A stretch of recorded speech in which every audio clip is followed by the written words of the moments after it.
நமஸ்காரம். ஸ்வைராலாபம் என்கிற இந்த பாட்காஸ்ட்டில் உங்களை வரவேற்கிறேன். மற்றொரு எபிசோட் இப்போது தொடங்குகிறது. நம்மோடு ஸ்ரீயுவே பிரதிபாதி பயங்கரம் ராஜஹம்சாச்சாரிய சுவாமி எழுந்தருளியிருக்கிறார். சுவாமியை முதற்கண் இந்த பாட்காஸ்ட்டில் வரவேற்கிறேன். சுவாமியை நீங்கள் பலரும் அறிவீர்கள். காஞ்சியிலே மிகவும் பிரசித்தராக எழுந்தருளியிருந்த பிரதிபாதி பயங்கரம் அண்ணங்கராச்சாரிய சுவாமி, அவருடைய பௌத்திரராக எழுந்தருளியிருக்கக்கூடியவர் சுவாமி. அவரை பற்றி தெரிந்து கொள்ள வேண்டும் என்கிற ஆவலுடன் அவரிடமே விஷயங்களை எல்லாம் இனிமேல் தெரிந்து கொள்ளலாம். சுவாமி, அடியேன் ராமானுஜதாசன். அடியேன் ஸ்ரீவைஷ்ணவதாசன். அடியேன் சுவாமி தேவர் இந்த ஸ்வைராலாபம் நிகழ்ச்சியெல்லாம் பார்த்துருக்கும்னு நினைக்கிறேன். முன்னாடி பார்த்தேன், இது வரைக்கும் எல்லா சுவாமிகள் தான் பார்த்தேன். கடைசியாக வேலுக்குடி கிருஷ்ணன் சுவாமி இது பார்த்தேன்.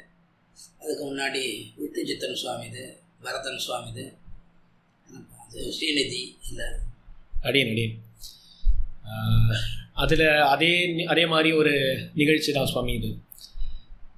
தேவரீரை பற்றி பரிச்சயம் சொல்லும்போதே எல்லா இடத்திலும் அண்ணங்கராச்சாரிய சுவாமியினுடைய பௌத்திரர் அப்படின்றது சொல்கிறது உண்டு. அது மட்டும் இல்லாமல் பல இடங்களில் தேவரீருடைய தகப்பனாரை பற்றி அவ்வளவா தெரியாமல் போகிறது. அதனால் அந்த ஒரு வம்சாவளியை பற்றி கொஞ்சம் சிறிது விண்ணப்பிக்க வேண்டும் அப்படின்னு சொல்லி பிரார்த்திச்சுக்கிறேன். அன்பர்கள் எல்லோருக்கும் அடியனுடைய அன்பு கலந்த வணக்கங்கள். ஏற்கனவே அவர் சொன்ன மாதிரி அடியனுடைய பிதாமகர் காஞ்சி சுவாமி.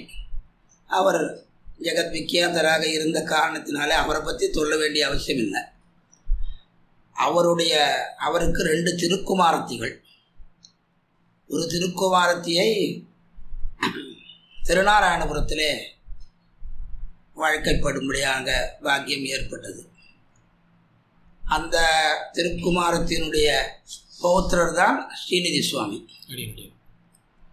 இளைய திருக்குமாரத்தியை ஸ்ரீபெரும்புதூர் மணவாள கிடாம்பியாருடைய குடும்பத்திலே அந்த அம்மா வாக்கப்பட்டார்கள்.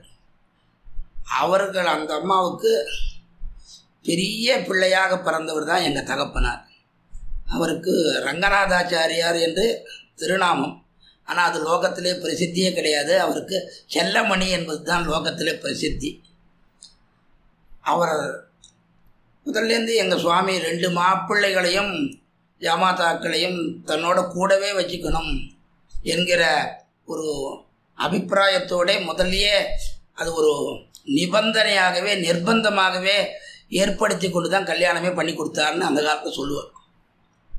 கொடுக்கச்சேவே இந்த மாதிரி என்னோடையே இருக்கணும், எனக்கு சௌகரியமாக அவளை நான் வச்சுக்கணும், என்னுடைய கைங்கரியங்களுக்கு எல்லாத்துக்கும் சௌகரியமாக இருக்கணுன்றதுக்காகவே அவளை அந்த மாதிரியே ஏற்பாடு பண்ணிட்டு பொண்ணை கொடுத்தாருன்னு சொல்லுவார்.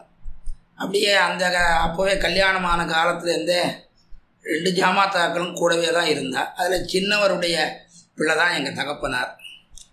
பெரிய பிள்ளை, முதல் பிள்ளை.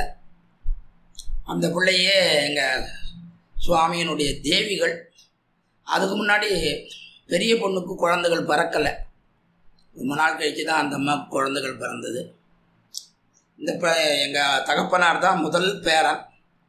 அதனால் ரொம்ப அபிமானம். அந்த அபிமானத்தினுடைய இந்த பராகாஷ்டை வெளிப்பாடு எப்படின்னா, எங்கள் அப்பாவனுடைய 4வது வயசுலேயே எங்கள் அப்பாவை ஸ்வீகாரம் பண்ணிக்கணும்னு தீர்மானம் பண்ணி, இத்தனைக்கும் இன்னொரு ஆற்று பிள்ளை அப்படி இருந்தால் கூட எங்கள் சுவாமி என்ன பண்ணாராம், எல்லாம் ஸ்வீகாரத்துக்கு உண்டான காரியக்கிரமங்கள் எல்லாத்தையும் ஏற்பாடு பண்ணி அதுக்கு உண்டான பத்திரிகையெல்லாம் பிரிண்ட்டு பண்ணி, இந்த பத்திரிகையை பிரிண்ட் பண்ண பிற்பாடு எடுத்துகிட்டு போய் அவன் சம்பந்தி சுவாமிகிட்ட, அவர் பேர் மணவாள சீனிவாசாச்சார சுவாமின்னு பேர். அவர் உபய வேதத்திலையும் நிஷ்ணாத்தர். அது தவிர சந்நிதி அவளுக்கு கிடாம்பின்ற ஒரு வம்சத்துக்கு ஏற்ப இந்த சந்நிதியிலே மடப்பள்ளி கைங்கரியமும் அவளுக்கு, வஸ்திரக்கொட்டடி கைங்கரியம் அங்கே முக்கியமாக அவளுக்கு. அது தவிர இந்த மடப்பள்ளி கைங்கரியமும் ஏற்பட்டிருந்து அதையும் ரொம்ப ஆச்சரியமாக பண்ணுவாராம். என்ன எப்படின்னா, மடப்பள்ளியில் கைங்கரியம் பண்ணிட்டு வந்தால் கூட ஒரு அழுக்குகளுக்கு ஒன்றும் வெட்டிலையோ ஒன்றும் உடம்புலையோ ஒன்றுமே இல்லாமல் வாசோத்த குற்றங்கள் கலையாமல் அப்படியே வந்து கோஷ்டியில் வந்து உட்காந்துட்டு சேவாகாலமும் வேத பாராயணமும் ரெண்டும் பண்ணக்கூடிய ஒரு பெருமை பெற்றவர்ன்ட்டு மணவாள சீனிவாசாரிய சுவாமியை சொல்லுவாள். அவரண்ட போய் பத்திரிகையை கொண்டு போய் மாதிரி பேரனை ஸ்வீகாரம் பண்ணிக்கிறேன் அப்படின்னு பத்திரிகையை கொண்டு நீட்டாராம். எங்காத்து பையன் ஒரு வார்த்தை கூட என்னென்ன கேட்க வேண்டாமா அப்படின்னா, உங்காத்து பையன்னா ஸ்ரீபெரும்புதூரில் இருந்தால் உங்காத்து பையன், எப்போ காஞ்சிபுரத்துக்கு வந்துட்டாலோ அவன் எங்காத்து பையன்தான்னு சொல்லி எங்கள் அப்பா 4வது வருஷம் வயசுலேயே எங்கள் சுவாமிக்கு ஸ்வீகர்த்தராக வந்துட்டார். ஆக ஆத்திரேய கோத்திரத்திலேருந்து எங்கள் தகப்பனார் ஸ்ரீவத்ச கோத்திரத்துக்கு பிரதிவாதி பயங்கரத்துக்கு ஸ்வீகாரம் வந்துட்டார். வந்த பிற்பாடு இங்கேயே இருந்துட்டு இருந்தார். அதுக்கப்புறம் அவருக்கு கிரமமாக பண்ண வேண்டிய காரியக்கிரமங்கள் எல்லாத்தையும் எங்கள் சுவாமியினுடைய பத்னி அந்த ஸ்வீகாரமான கொஞ்ச காலத்தையே கொஞ்சம் உடம்பு சரியில்லாத ஆகிடுச்சு.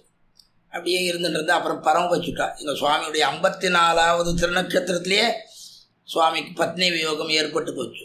அதனால் தகப்பனார் வந்து ஸ்ரீபெரும்புதூர்லேருந்து ஊருக்கு ஸ்வீகாரம். அதுக்கப்புறம் எங்கள் சுவாமியண்ட வாசிக்க வேண்டியதெல்லாம் வாசித்தார்.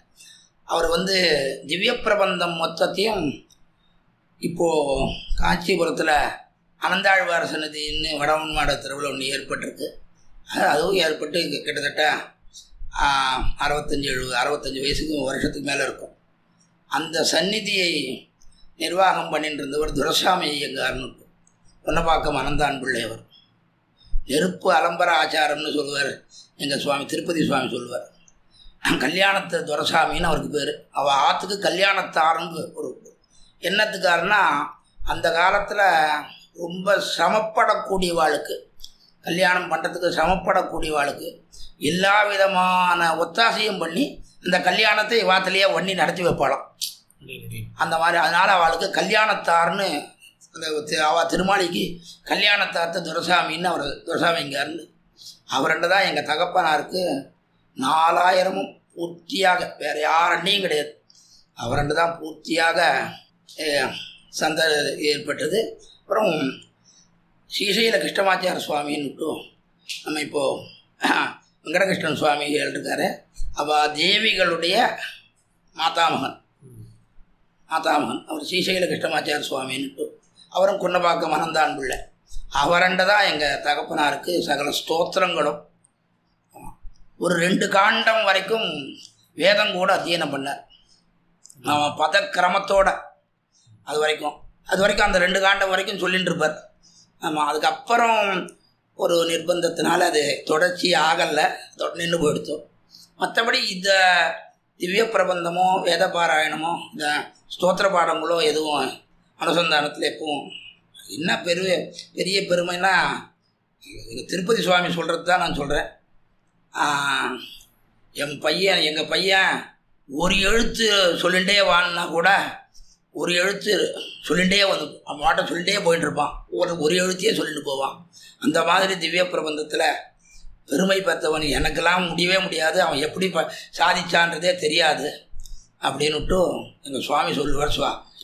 காஞ்சி சுவாமி பெரிய சுவாமி காஞ்சி சுவாமி வந்து தகப்பனாரை பற்றி சொல்லு. ஆமாம் சொல்கிறது கிருஷ்ணமாச்சார சுவாமி சொன்னது.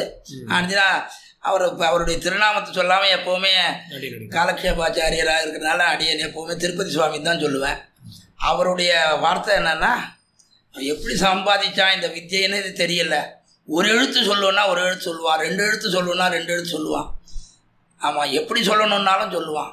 அந்த மாதிரி ஒரு திவ்ய பிரபந்தத்தில் ஒரு நிஷ்ணாத்தராக, அதை விட இன்னும் முன்னாடி சேவா காலம்னா அந்த மாதிரி நெருடியாக ஒரு முன்னாடியும் பின்னாடியும் எந்த அடியும் சேவிக்கக்கூடிய ஒரு சாமர்த்தியமும் பெற்றிருந்தான்னுட்டு அது ஊரில் ரொம்ப இது. இந்த காலத்தில் தேவப்பெருமாள் சன்னதி திருவாராதனம் 11 மணிக்கு தான் ஆகும். கார்த்தால வேளையில் 9 மணி 8 மணிலேருந்து 9:30 மணி வரைக்கும் நம்பிள்ள சன்னதியில் பகவத் விஷய காலக்ஷேபம் தாத்தாவனுடையது. அந்த காலக்ஷேபத்தில் பூர்த்தியாக அன்வயிச்சுட்டு அப்படியே நேர கிளம்பி போய் திருமலையில் போய் உட்காந்துட்டான்னா, அங்கே டி.ஏ. கோபாலாச்சார சுவாமின்ட்டு ஒருத்தர் இருந்தார். அதாவது இப்போது காஞ்சிபுரத்தில் பாஷ்யம் டிஏ பாஷ்யம் சுவாமின்னு ஒருத்தர் இருக்கார். அவருடைய தகப்பனார் கோபாலாச்சாரியார்னு, அவர் முனக்கரம்பாக்கம் அனந்தான் பிள்ளையை சேர்ந்தவர். அவர் நல்ல நிருடியாக சேவிக்கக்கூடிய அத்தியாபகர். ஒரு 20 பேர் சேவிச்சா என்ன குரல் இருக்குமோ அந்த குரல் இருக்கும் அவருக்கு, அந்த மாதிரி ஒரு குரல். அவரும் எங்கள் தகப்பனாரும் இந்த முன்னாடி பின்னாடி அவருக்கு அவ்வளவு கைவரப்பெற்ற காரணமே அவர் அடிக்கடி தகப்பனார் சொல்கிறது என்னென்னா, நானும் கோபாலாச்சாரும் 2 பேரும் உட்காந்துண்டு இன்றைக்கி நான் முன்னாடி சொல்லுவேன், அவர் பின்னாடி சொல்லுவார். மறுநாள் நான் பின்னாடி சொல்லுவேன், அவர் முன்னாடி சொல்லுவார். ஆரம்பித்தாருன்னா திருப்பல்லாண்டு ஆரம்பித்தாருன்னா திருவாய்மொழி நூற்றந்து அது போல் எல்லாத்தையும் 1 மணி நேரத்தில் முடிச்சுடுவோம். 9:30 மணிக்கு காலக்ஷேபத்தை முடிச்சுட்டு 2 பேரும் அவரும் காலக்ஷேபத்துக்கு நிச்சயம் அன்வயிச்சுட்டு இருந்தவர். அன்வயிச்சுட்டு அங்கேருந்து கிளம்பி மலையில் போய் உட்காந்துட்டு ஒரு மூலையில் உட்காந்துட்டு இங்கே உட்காந்துட்டு எல்லாரும் அவாவா, சில பேர் ஸ்ரீராமாயண பாராயணம் பண்ணுவாளாம், சில பேர் சுதந்திர பாராயணம் பண்ணுவாளாம். ஏதோ ஜனங்கள் அப்படியே வந்தாங்க. இந்த காலத்தில் இப்போ இருக்கக்கூடிய சௌகரிய இதுக்கு அத்தியாபகாலுக்கோ மற்றவாளுக்கோ ரொம்ப சிரமமான தசை தான். அதால் அப்போ இருந்துச்சு அப்படி பாராயணம் பண்ணிட்டு இருந்தான்னா யாராவது வருவா, ஒரு ஜனங்கள் வருவா, அவள் ஏதோ ஒரு சன்மானமாக ஏதாவது கொடுப்பா, அது நம்ம குடும்ப செலவுக்கு உபயோகப்படும்னுட்டு அந்த மாதிரி அங்கங்கே உட்காந்துட்டு பாராயணம் பண்ணுறதுன்னு எல்லாரும் அங்கே ஒவ்வொரு உபயோக கலையாரும் நம்மளவாள் மட்டும் இல்லை, யாரும் அதை இதை தேசிக சம்பிரதாய ஸ்தாலாக இருக்கக்கூடியவா கூட அவமாட்டம் ஏதோ ஒரு பாராயணம் பண்ணிட்டு இருப்பாள். ஒரு ரூபா ஒரு நாள் ஒன்றுக்கு ஒரு 5 ரூபா 4 ரூபா ஏதோ கிடைக்கும், அது ஒரு சௌகரியமாக இருக்கும்னுட்டு அந்த மாதிரி பண்ணிட்டு இருப்பாளாம். இவா 2 பேரும் உட்காந்துன்னு ஒரு மூலையில் இந்த முன்னாடி பின்னாடியே இது பண்ணிட்டு இருப்பாள். ஆக திருப்பல்லாண்டு ஆரம்பித்து இந்த 1 மணி நேரத்துக்குள்ளே திருவாய்மொழி நூற்றந்தாதி பரியந்தமாக பூர்த்தியாக இந்த அப்படியே சொல்லி அதனால தான் எனக்கு இந்த திவ்ய பிரபந்தமானது பரிபூர்ணமாக வாய்க்கப்பட்டதுன்னு எங்கள் தகப்பனார் சொல்லுவார். சுவாமி இருந்த காலத்துலேயும் அவர் ஏகாந்தமாக தேவப்பெருமாள் கைங்கரியத்தை தவிர வேறு ஒன்றும் அவருக்கு தெரியாது. ஆமாம், நம்பிள்ள சன்னதி கைங்கரியம். அதை விட அவருக்கு ரொம்ப இதுன்னா வர்றவாளுக்கு ததியாராதனம் பண்ணி அவளுடைய அந்த வயத்தை நிறக்கக்கூடிய ஒரு பெரிய பாக்கியம். அத்தனை எவ்வளோ ததியாராதனங்கள் பண்ணினார்ன்றதே சொல்ல முடியாது. பிரதி துவாதசி ததியாராதனம். அதனால் அந்த நம்பிள்ள சொன்னது ததியாராதனம்னா அவர் கேள்விப்பட்டிருக்கலாம். ஆனால் எங்கள் தகப்பனாருடைய தயிர் வடைன்னா இவ்வளோ பெருசு இருக்குது சொல்லுவா, தேர் சக்கர வடைன்னு பேர் அதுக்கு. ஆமாம், இவ்வளோ பெரிய வடையாக இருக்கும் அது. ஆமாம், அது அந்த இது சாதாரணமாக சந்நிதி கைங்கரிய பெறாள் சொல்கிறத நான் சொல்கிறேன். எந்த இடத்துல இங்கே கை வச்சானா இது உள்ளே போயிடுது, அங்கே கை வச்சா உள்ள அப்படி அவ்வளோ மெதுவாக அப்படி சாஃப்ட்டுன்றால் அந்த மாதிரி இருக்கும். அந்த மாதிரி ததியாராதனை பண்ணுறதுலேயும் அவருக்கு ரொம்ப இஷ்டம். வேற ஒரு உத்தியோகம்ன்றது ஒன்றும் இல்லை. தேவப்பெருமாள் கைங்கரியம், நம்பிள்ள கைங்கரியம், இந்த 2 தான் அவருக்கு பிராதானியமாக வச்சுண்டு அதை வச்சுட்டே கடைசி வரைக்கும் எந்த விதமான குறவும் இல்லாமல் ஒரு இதுவாக இருந்தவர். ஒரே ஒரு சின்ன விஷயம் என்னென்னா, எங்கள் சுவாமி பரவ வச்சது 1983 ஜூன் மாதம் 21ஆம் தேதி ஆனி கருடன் அன்னைக்கு பெரியாழ்வார் சாத்துமறை வடக்கு திருவிதிப்பிள்ளை சாத்துமறைக்கு தான் பரவ வச்சுட்டார். அதுக்கப்புறம் ஆயிடுத்து சுவாமி கைங்கரியங்கள்லாம் பூர்த்தியான பிற்பாடு 3வது மாதம் மாசியம் சந்தர்ப்பத்துக்கு அடியனுடைய மாதாமக வர்க்கத்தை சேர்ந்தவர் ஸ்ரீமான் வி சதாபிஷேகம் கோவிந்த நரசிம்மாச்சார் சுவாமி அவர் எழுதினார். எழுதின போது திடீர்னு வந்த உடனே சரி 7 தேவரம் நிமந்திரணமாக ஏழணும்னு. ஆனால் நான் இஷ்டபக்தி சாப்பிட்றது தான் வந்தேனே தவிர இந்த இதுக்கெல்லாம் வரல, நீ வேறு ஆளை பார்த்துக்கோ, இன்னொரு சமயம் நான் வரேன்ட்டார். அப்படின்ட்டு சரின்னு இஷ்டபக்தி சாப்பிட்டுட்டு எல்லாம் முடிஞ்ச பிற்பாடு எங்கள் தகப்பனாருக்கும் சதாபிஷேகம் சுவாமிக்கும் ரொம்ப நெருக்கம். ஸ்ரீரங்கத்துக்கு வந்தாருன்னா எங்கள் மாதாமகநாத்தில் இருந்த வேலை கம்மி. சதாபிஷேகம் சுவாமி திருமாளிகையில் கீழே உத்தரவீதியில் தான் சதாபிஷேக சுவாமி இருந்தார். அவன் அந்த ஆற்றுல இருக்கிறது தான் அதிகம். எங்கள் மாதாவரே கேட்பார், நீர் என்ன எங்கள் ஆற்றுக்கு மாப்பிள்ளையா இல்லை அவனுக்கு என் தம்பி ஆற்றுல போய் எப்போ பார்த்தாலும் உட்காண்ட்ருக்கேங்க.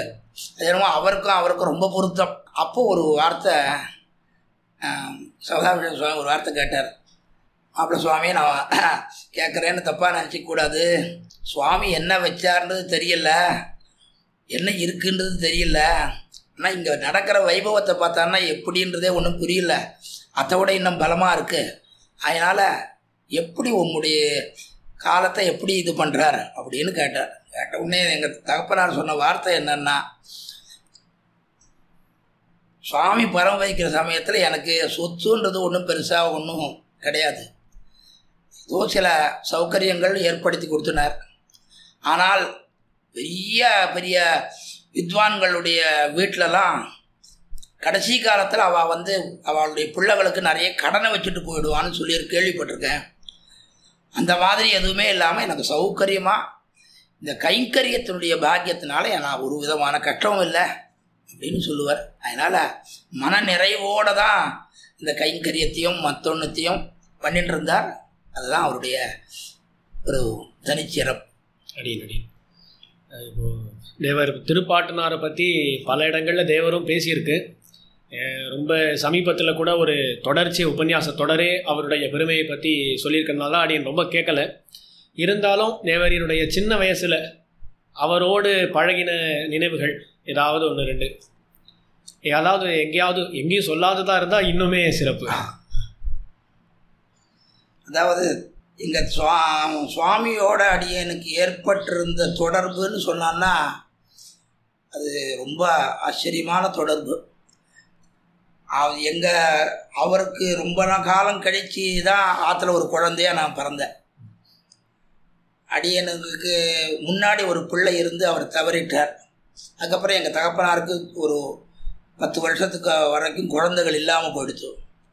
அதுக்கப்புறம் தான் அடியன் பிறந்தேன். அதனால் எங்கள் சுவாமி பிறந்த சமயத்துலேருந்து அடியன்றதுல ரொம்ப அபிமானம்னா கொஞ்சம் நஞ்சம் அபிமானம் இல்லை. நான் 1962 மே மாதம் 5ஆம் தேதி சித்திரம் மிருகசீரிஷம் என்னுடைய நட்சத்திரம்.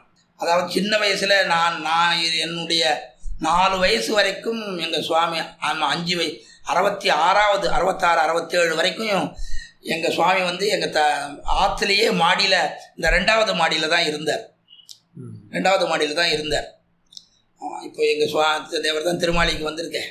ஆமாம், அதுலேயே 2வது மாடியில் தான். முதல் மாடியில் பெரியமாப்பிள்ளை சுவாமி இருந்தார். அதுக்கு அடுத்த மேல் மாடியில் எங்கள் சுவாமிகள் இருந்தார். அங்கே தான் இருந்தார் முதல்ல. 67வது வருஷம்தான் அவருக்கு இந்த ஹிருதய கோஷ வியாதி வந்ததுனால படி ஏறக்கூடாதுன்னு அதுக்கப்புறம் தான் அவர் கீழ மாட தெருவில் அவர் ஏற்படுத்தின அந்த வேதாந்த வைஜெயந்தி பாடசாலைக்கு பக்கத்தில் ஒரு ஹாஸ்டல், அதுக்கு ராமானுஜ கூட்டம்னு பேர், அந்த இடத்துல போய் அங்கே தங்கிட்டார். அது வரைக்கும் இங்கே தான் என் சுவாமி மேலே தான் இருந்துருந்தார். நான் சின்ன வயசில் படிக்கட்டு ஏறிடுவேன், இவெல்லாம் ரொம்ப இது பண்ணுவாள் அவன். ஆனால் எங்கள் தாயார் மட்டும் ஒன்று சொல்லிட்டே இருப்பாள். பின்னால் எங்கள் சுவாமி வேத பாராயண போட்டிக்கு போகச்சே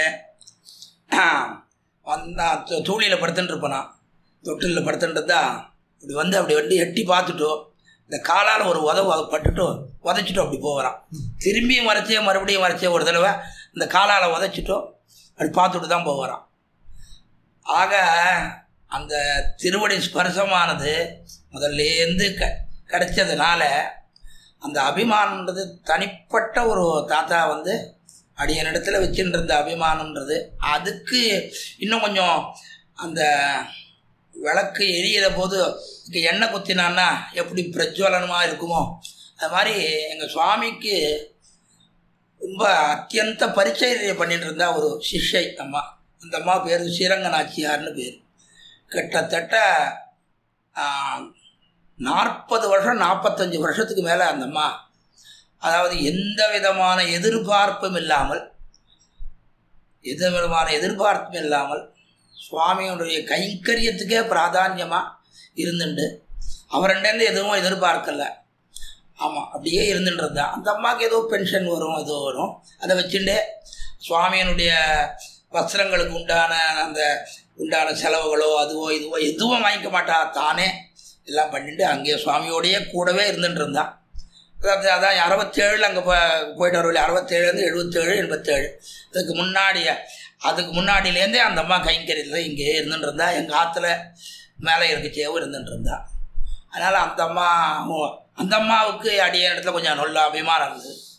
அதுவும் ஒரு சேர்ந்தது. தாத்தாவோட சேர்றதுக்கு அந்த ஸ்ரீரங்க நாச்சியார் அம்மாவும் ஒரு காரணம், தாத்தாவும் ஒரு அபிமானத்தோடு முதல்லேருந்து இருந்ததுனால தாத்தாவோட ரொம்ப ஒரு இணக்கமான ஒரு இது, எந்த சந்தர்ப்பத்திலையும் அவரை விடாமல் பண்ணக்கூடிய கைங்கரியம் பண்ணக்கூடிய பாக்கியம் அது எனக்கு கிடைச்சிது. கடைசியில் நான் முதல்ல சாதாரணமாக லௌகிக வித்தியாகத்தான் நான் படிச்சுட்டு இருந்தேன்.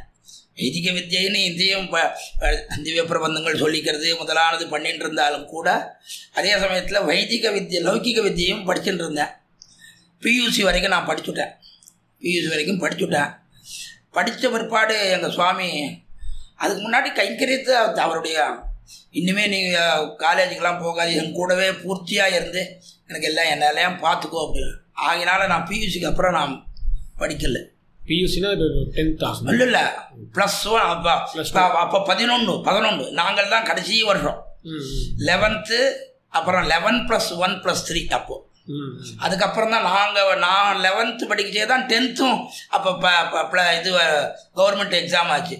அப்போ 11th ஒரு பரீட்சை நடந்தது, 10th ஒரு பரீட்சை நடந்தது, ரெண்டுமே கவர்மெண்ட் பரீட்சை. அதுக்கப்புறம் 10+2 அப்புறம் அந்த மாதிரி வந்துடுத்தோம். வார்த்தை சொல்லுவா, அது குழப்பம் தான். ப்ரீ யூனிவர்சிட்டி கோர்ஸுன்னு சொல்லுவாங்க. அதான் முதல்ல அதுதான் நாங்கள் படித்ததான் கடைசி செட்டு. நாங்கள் தான் பியூசி.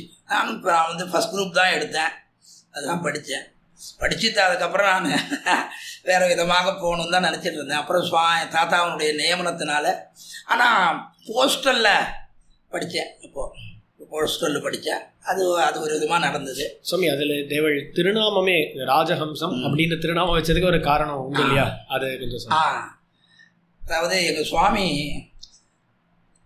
அவர் 32 வயசுக்கு பிறகுதான் இந்த வேத பாராயணத்தில் அத்தியனம் பண்ணணுன்ற ஒரு ஆசை ஏற்பட்டது. அதற்கு காரணம் என்னன்னா, அது ஒரு சவால்.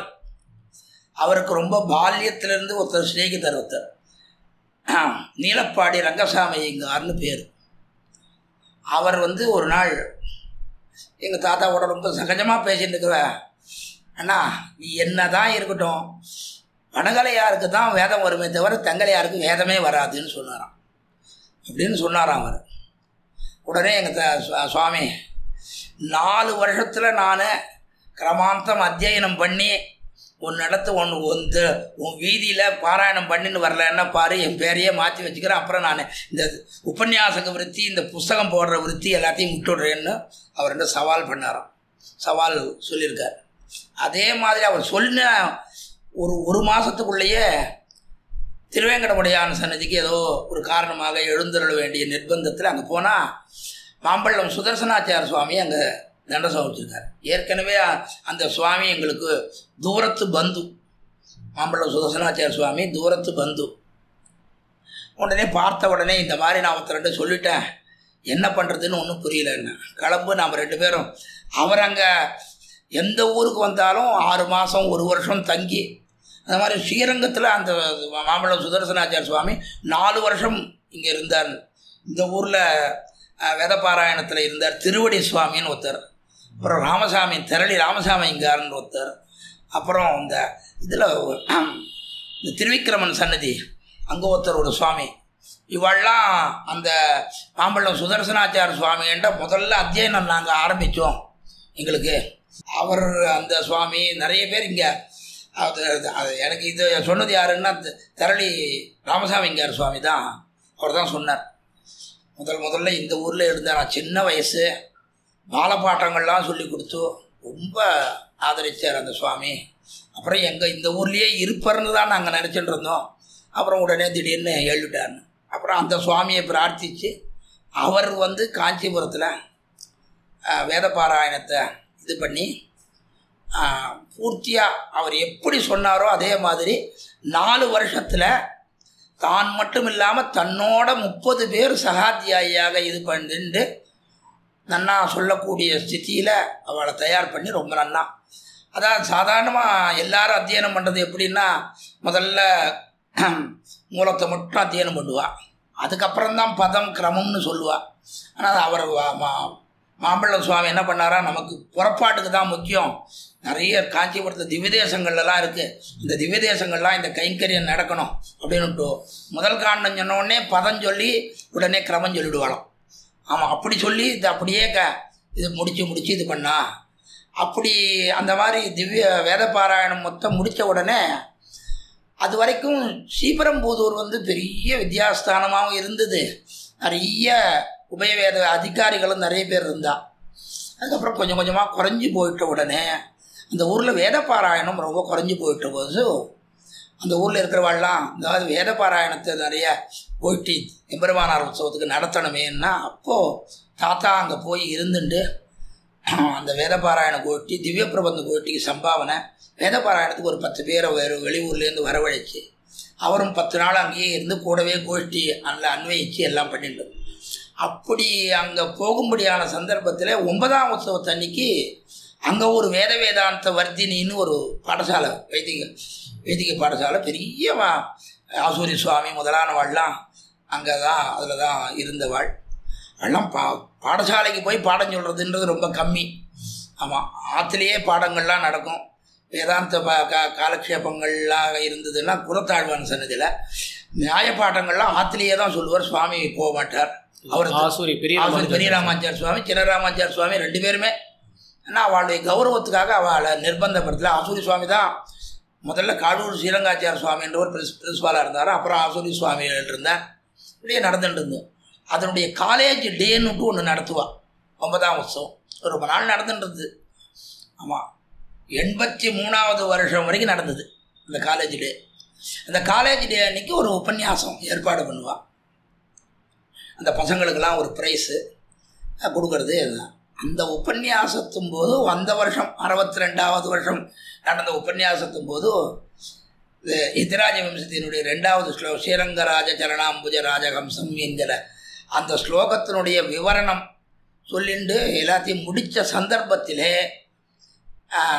இந்த மாதிரி பேரன் பறந்தான் அப்படின்னுட்டு ஒரு டெலகிராம் கொடுத்துருக்காரு எங்கள் மாதாமகன் கொடுத்துருக்காரு. ஆமாம், முதல்ல அது தவிர என்னென்னா எங்கள் மாதாமகன் வந்து ஆழ்வார் திருநகரி, அவரும் திருநாராயணபுரத்துலேருந்து அனந்தான் பிள்ளை குடும்பத்திலேருந்து இளையவல்லி குடும்பத்துக்கு அவர் ஸ்வீகாரமாக வந்தார்.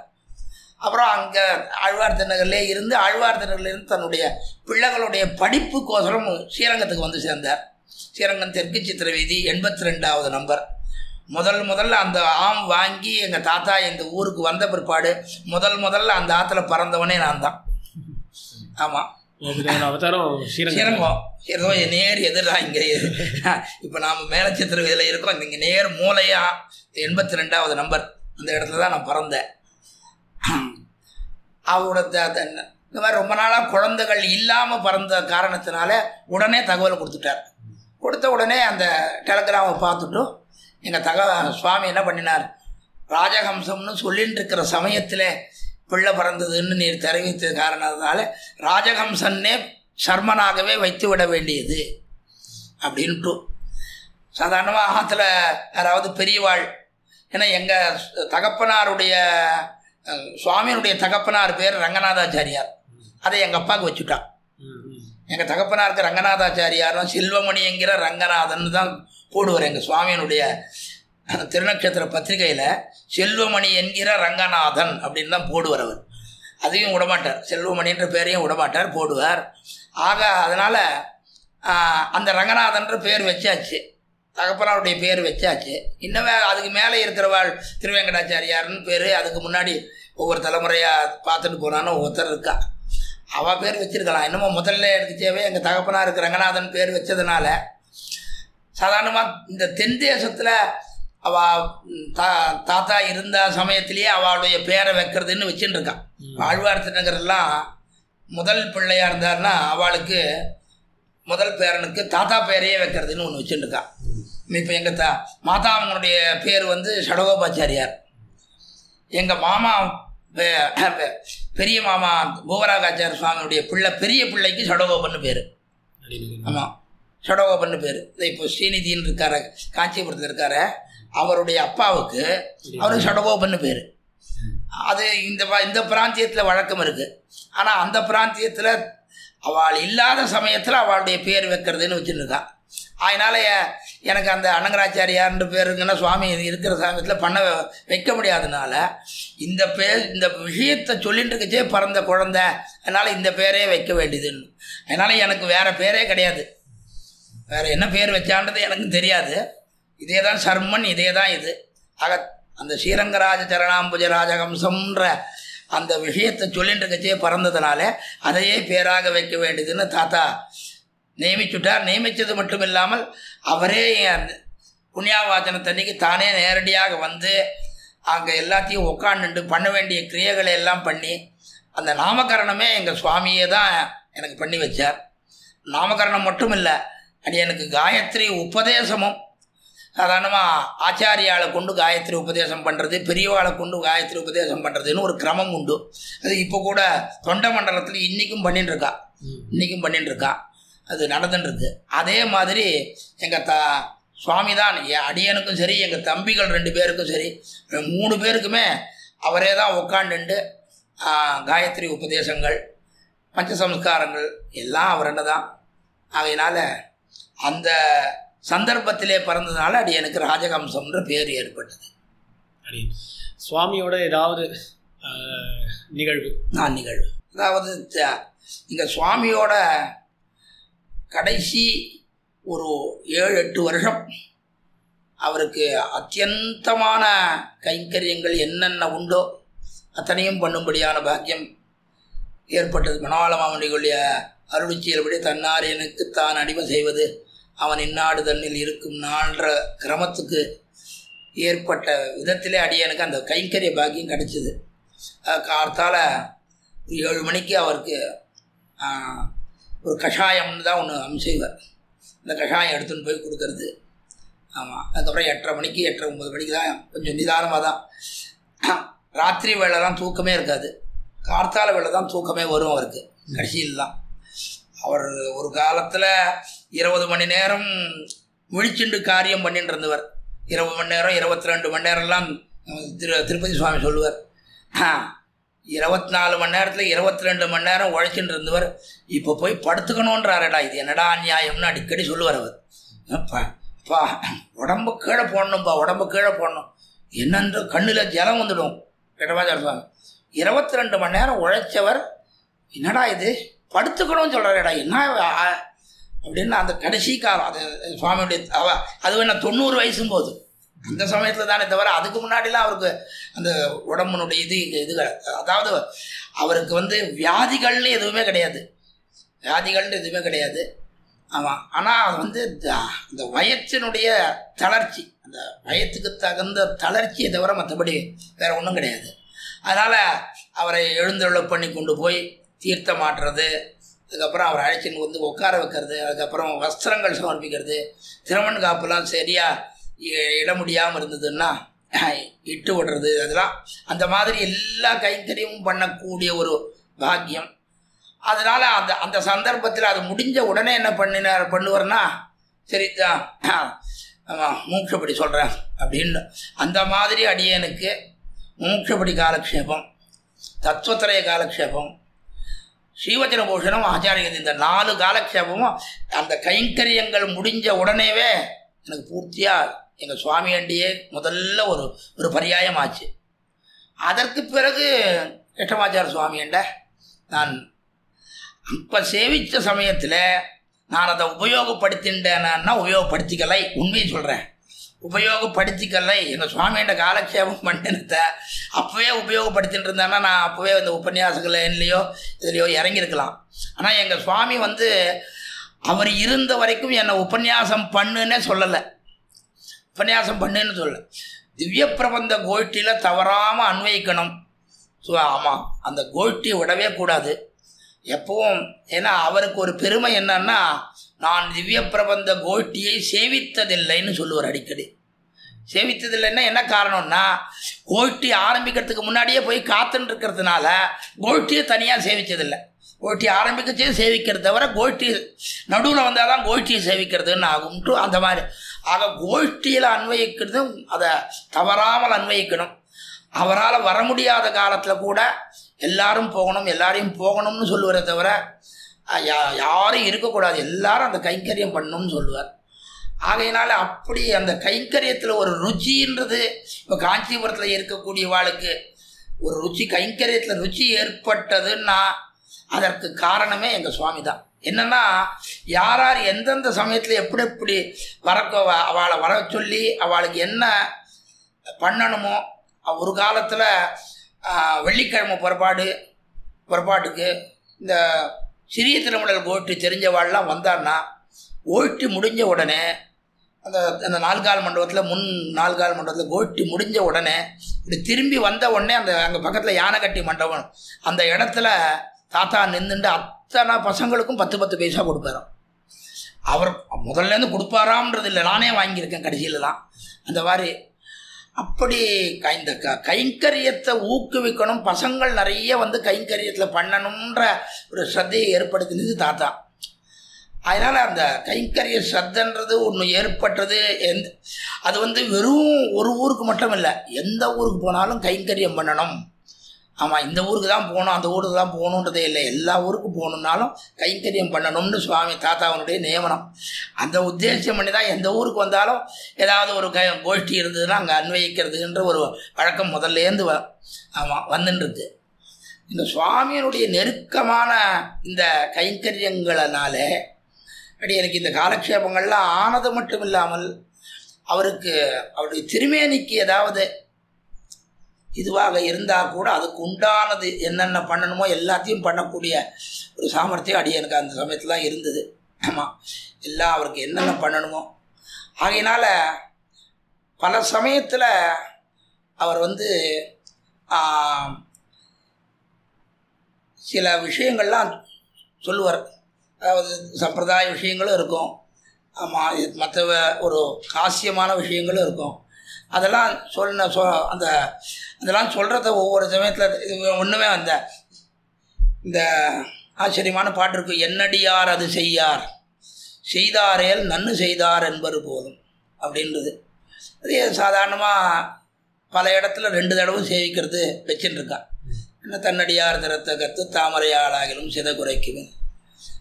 அந்த சமயத்தில் ஒரு சின்ன இதை இப்படி மட்டும் ஒரு தடவை ஒருபடி சேவிக்கலாம், ஒரு தடவை வேறு விதமாக சேவிக்கலாம் தெரியுமா அப்படின்னு ஒரு தடவை சொன்னார். என்ன தாத்தா, எப்படி தாத்தா சேவிக்க முடியும்னா, எப்படி சேவிக்க முடியும்? ஐயோ, என்னடி யார் அது செய்யார், என்னடியார் அது செய்யார்னு முதல் தடவை சேவிக்கிச்சே என்னடியார் அது செய்யார்னு சேவிச்சுடும், இன்னொரு தடவை சேவிக்கிச்சே என்னடி யார் அது செய்யார்னு சேவி அப்படின்னு சேவி. யாரும் ஒன்றும் சொல்ல மாட்டாடா. அந்த மாதிரி ஒரு தடவை சேவித்தேன். எங்கே ரொம்ப நாளுக்கு முன்னாடி திருநாங்கூர் புருஷோத்தமன் சன்னதியில் ஒரு சம்பிரோக்ஷணம். இந்த சுவாமியை எழுதிருந்தார், தாத்தாவோடையே நான் போயிருந்தேன். ஆமாம், திருப்பதி சுவாமிகள் 2 பேரும் பிராத்தாக்கள் 2 பேரும் எழுதிருந்தான். ரெட்டமாச்சார சுவாமி கோபாலாச்சார சுவாமி 2 பேரும் எழுதிருந்தா. தாத்தா உபன்யாசத்துக்கோசரம் எழுதிருந்தார். அப்போது இந்த பாசுரத்தை என்னடி யார் அதை செய்யாருன்னு தாத்தா இப்பவே சொல்லி கொடுத்துட்டாரா இதை அப்படின்னு கிருஷ்ணமாச்சார சுவாமி.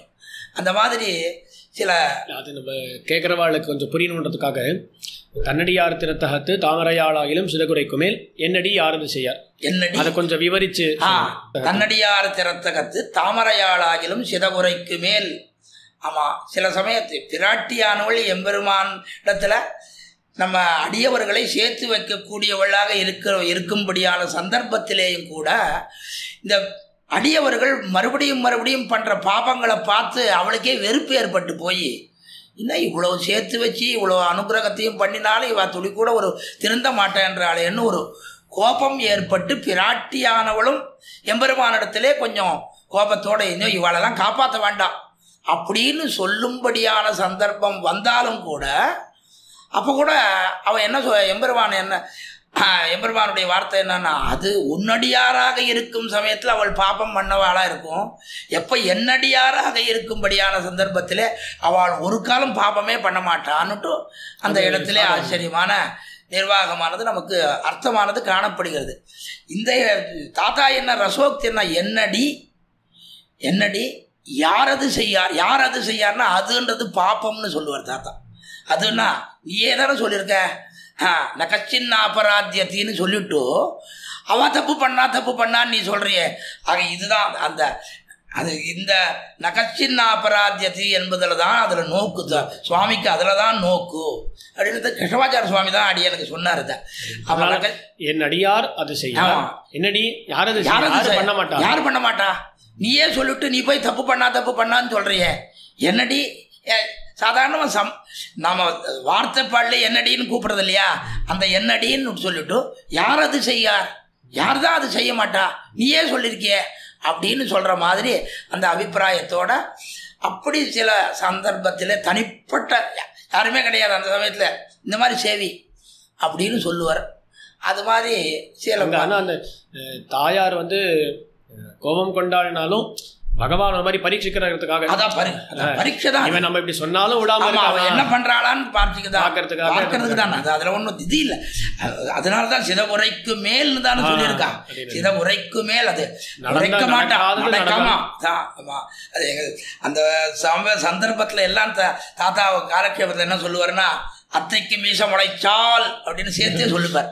இதை சொல்லிட்டு தான் சொல்லுவார், அதுக்கப்புறம் தான் சொல்லுவார். அத்தைக்கு மீச முளைச்சால்ன்ற மாதிரி தான் இங்கே. ஆனாலும் அப்படி இருந்தாலும் கூட அப்போ கூட இவன் விட்டு கொடுக்க மாட்டான்.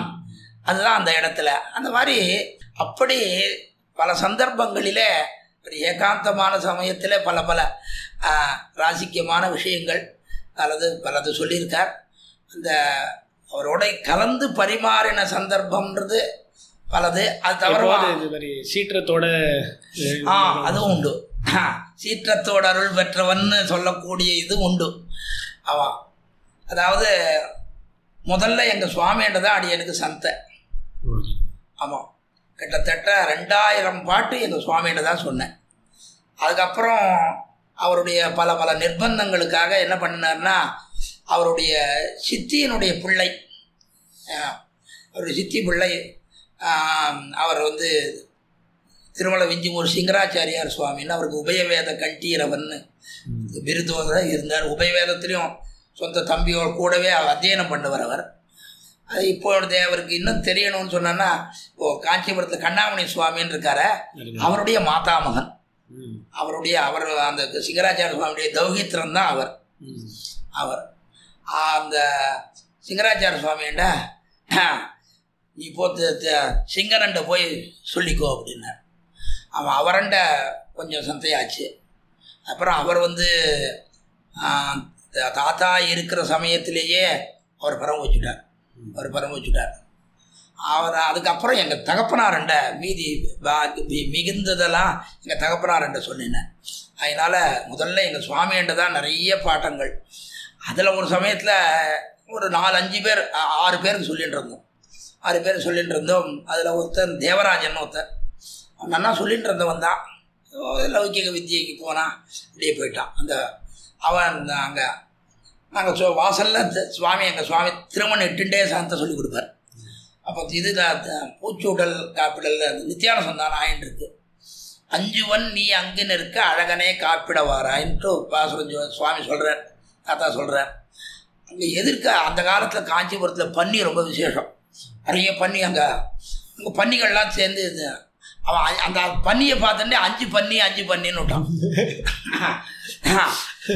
5 பண்ணின்னா அட படுவாவி 5வன்டா, நீ அங்கன்னு இருக்க 5வன்னு சொல்லிட்டு இருக்க, நீ அப்படி பார்த்துட்டு அங்கே 8 பண்ணி இருக்குடா, 5 பண்ணி சொல்லிட்டு இருக்கியாடா. அந்த மாதிரி சந்தை சொல்கிற சமயத்தில் கூட ரொம்ப சிரிச்சுண்டு அவள் பசங்களுக்கு ஒரு உற்சாகத்தோடு தாத்தா சொல்லுவதை தவிர இது கிடையாது. ஆனால் அடியேனை வந்து சிக்ஷிச்சுன்றது அவர் வந்து உபதேசரத்தமாலையும் திருவாய்மண்ணூத்தந்தாதியும் 2ம் ஏக காலத்தில் சொல்லிக்கணும்ன்ட்டு தீர்மானம் பண்ணி அந்த அனத்தியன சமயத்தில் சொல்லி கொடுத்துட்டார். முடிஞ்சிடுச்சு. உபதேசரத்தமாலை கொஞ்சம் நல்லா நிறைய சேவித்ததுனால கொஞ்சம் நல்லா கண்டஸ்தமாகிடுச்சு. திருவாய்மொழி நூத்தந்தாதி எனக்கு பிடிப்படலை.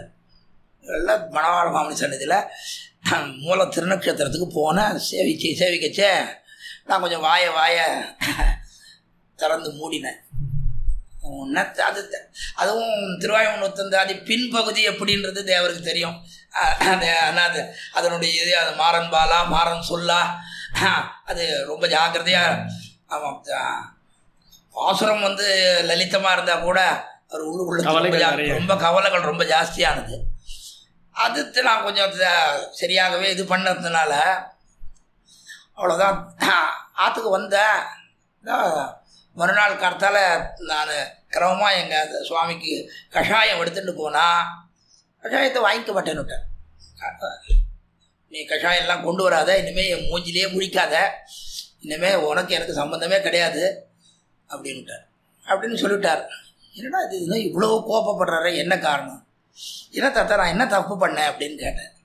கேட்ட உடனே எவ்வளவு பரிசிரமப்பட்டு உனக்கு திருவாயுமூர்த்தி சந்தை சொல்லி கொடுத்தான்னா, அப்போ தான் முதல்ல இந்த சொஜ்ஜியப்பத்தினுடைய மேல் மாவு, இந்த இது மைதா மாவு கலக்கிறாள் இல்லையோ, அது மீந்து போயிடுத்தோன்னா அதை சில சமயத்தில் அது வெறும் அது வேஸ்ட்டாக போகக்கூடாதுன்னு அதில் கொஞ்சம் காரங்கரம் போட்டுக்கிட்டு ஏதோ பண்ணி அதை ஏதோ ஒரு இதுவாக பண்ணிவிடுவான். அது சில பேர் இந்த மேல் மாவை போட்டுடுவான், அதை அப்படியே ஒட்டுண்டுடுவான்.